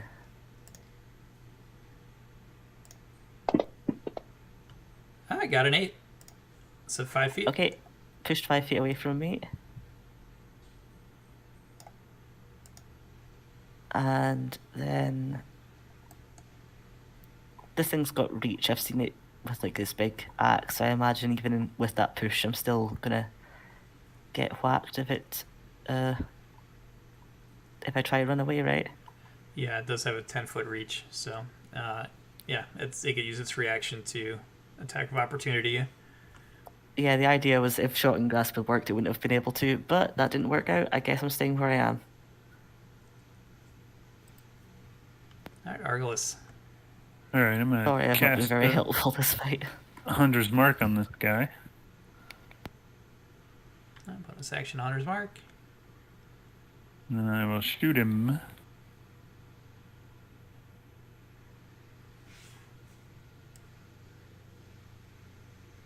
I literally just remembered an ability I had that I should have used that would have made me hit. Oh. What was it? Favored by the gods, I can add a 2d8 to a failed attack roll. That's an inherent No, ability. 2d8, 2d4, sorry. Go ahead and finish it, Argolis. Okay.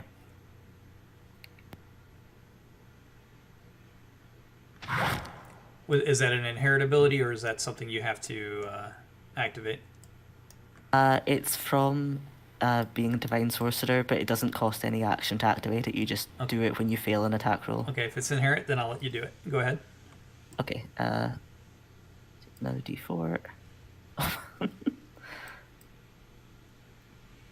Oh my god, is that only 2 So that, on top of that? that would have been a 15 total? That would have been a 15 to hit.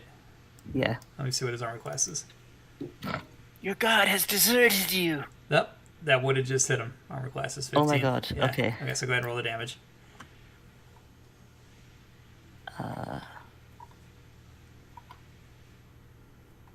It God, I didn't. just lost Good. it. Okay, so 13 shocking grasp lightning damage. He's pushed 10 feet away from me by the lightning damage, and he can't take reactions. Okay. I'll finish moving him out. We'll let these guys kill him. All right. Yeah, sorry, Argolis. Yeah, that's fine. What was the question? Didn't something? That D6 that I rolled from the Hunter's Mark didn't seem to... the spell didn't seem to apply. I don't know. Oh, it didn't go through his damage? No. So that D6 I rolled there is for him. That's 3? Okay. And then I'll shoot him again.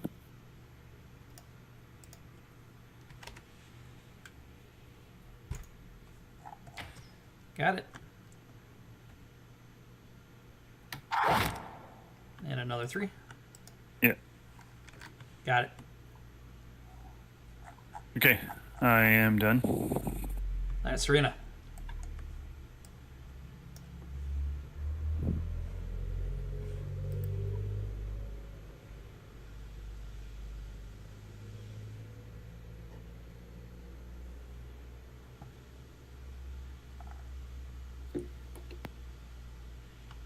Three of 4. 3 of 5. Oh, go ahead and roll that damage out. Oh, okay. Well, hold up. Oh, geez, 2 of them. Roll those damages real quick while they're largest criticals. Roll the second one. There we go. Still got 3 more coming. All right, finish it up.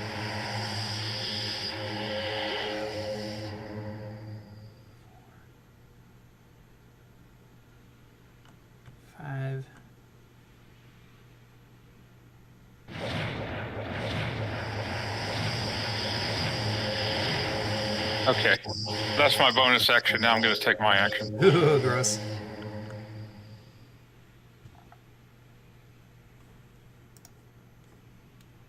Right below my feet, now that I'm 45 feet in the air. Oh.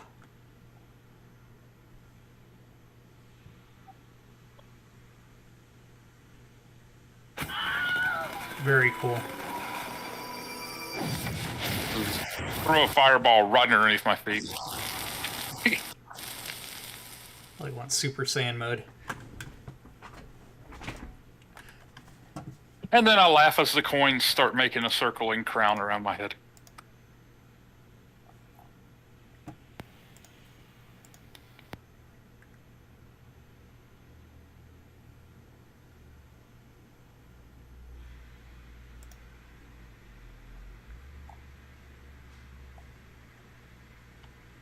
All right, so you got rid of these guys. Let me read.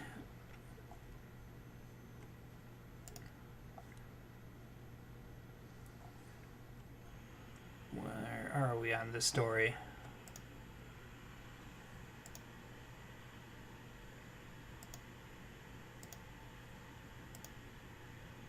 We didn't have that random. We didn't have this random.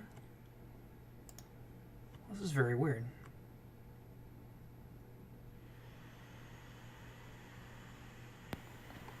I know it probably doesn't matter if this is like the ending of it, but I would have healed Shade. Yeah, this is the ending scene. We do have to wrap it up.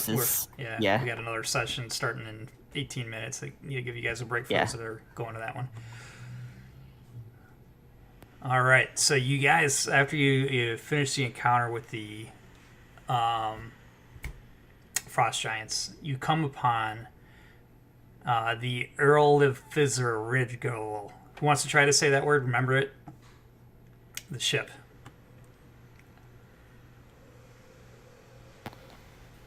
Erlo Fizzerridgel. I feel like. Anyhow. Oh, I might be able to type it again. There it is. It was saved. Cool. All right. As you approach it, it starts to come to life, and it does a little blink, like a blinking, and then disappears into another plane, leaving behind it an entrance to a cavern. You're left 2 choices. No matter which ones you choose, the story is over. You could venture into the ruins, in which case you'll start the adventure DDAL10-07 Into Darkness. It picks up exactly where we leave off here. Or you get to return to Wormdoom Crag, and that assumes these characters are not continuing the adventure. Regardless, we are at the end. So you get a story award, Captured Goliath.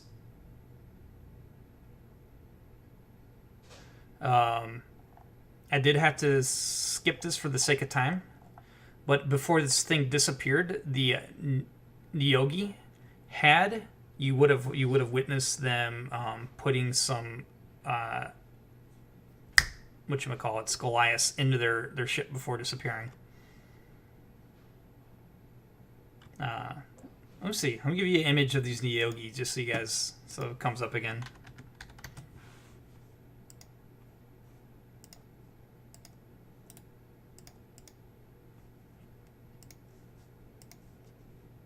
That's pretty cool. Ooh. I forgot they were so fuzzy on the back. Yeah. So your story award is Capture Goliaths. So, story awards. All right, so tier 2. This adventure gives us a explicit 4-hour gold amount.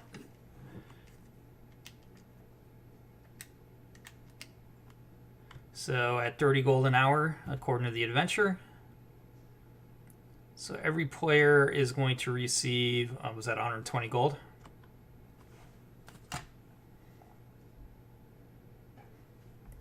Aha. For your assistance, Mr. Pook is going to award you all a Chime of Opening.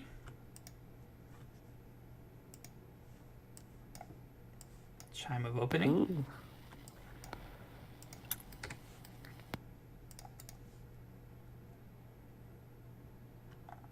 And, boy, where was the...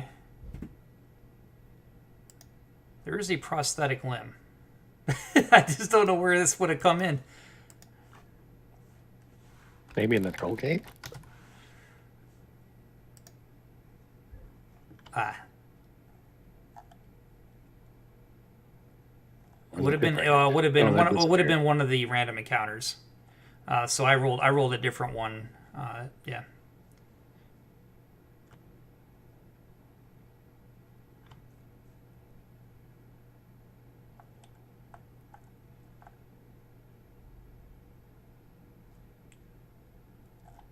No. Yeah. No.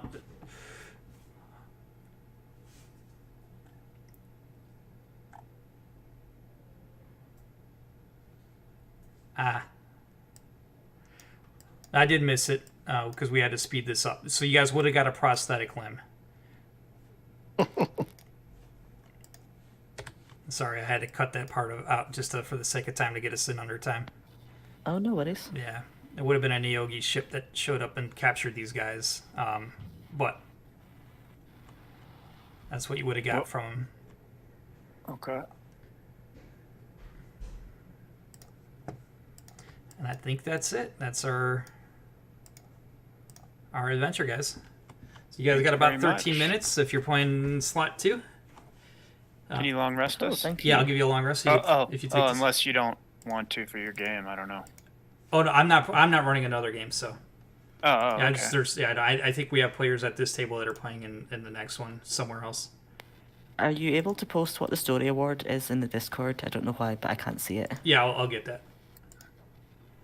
Cool, thank you. Yeah, the story award. Let me grab the thing. But thank you everybody. For those that gotta go, I understand. If you have any questions, I'll be here for at least 15 more minutes. I got to muster slot 2. But thanks again. yeah, thank you. Great adventure. Yeah, that was really fun. Thank you. Yeah. Everybody, it was a good game. Yeah, well, you guys all enjoyed Fantasy Grounds. Yeah, it was a good introduction. Thank you. Always. Yeah, I'm gonna go kill this stream. Thank you all. We get the service rewards for that.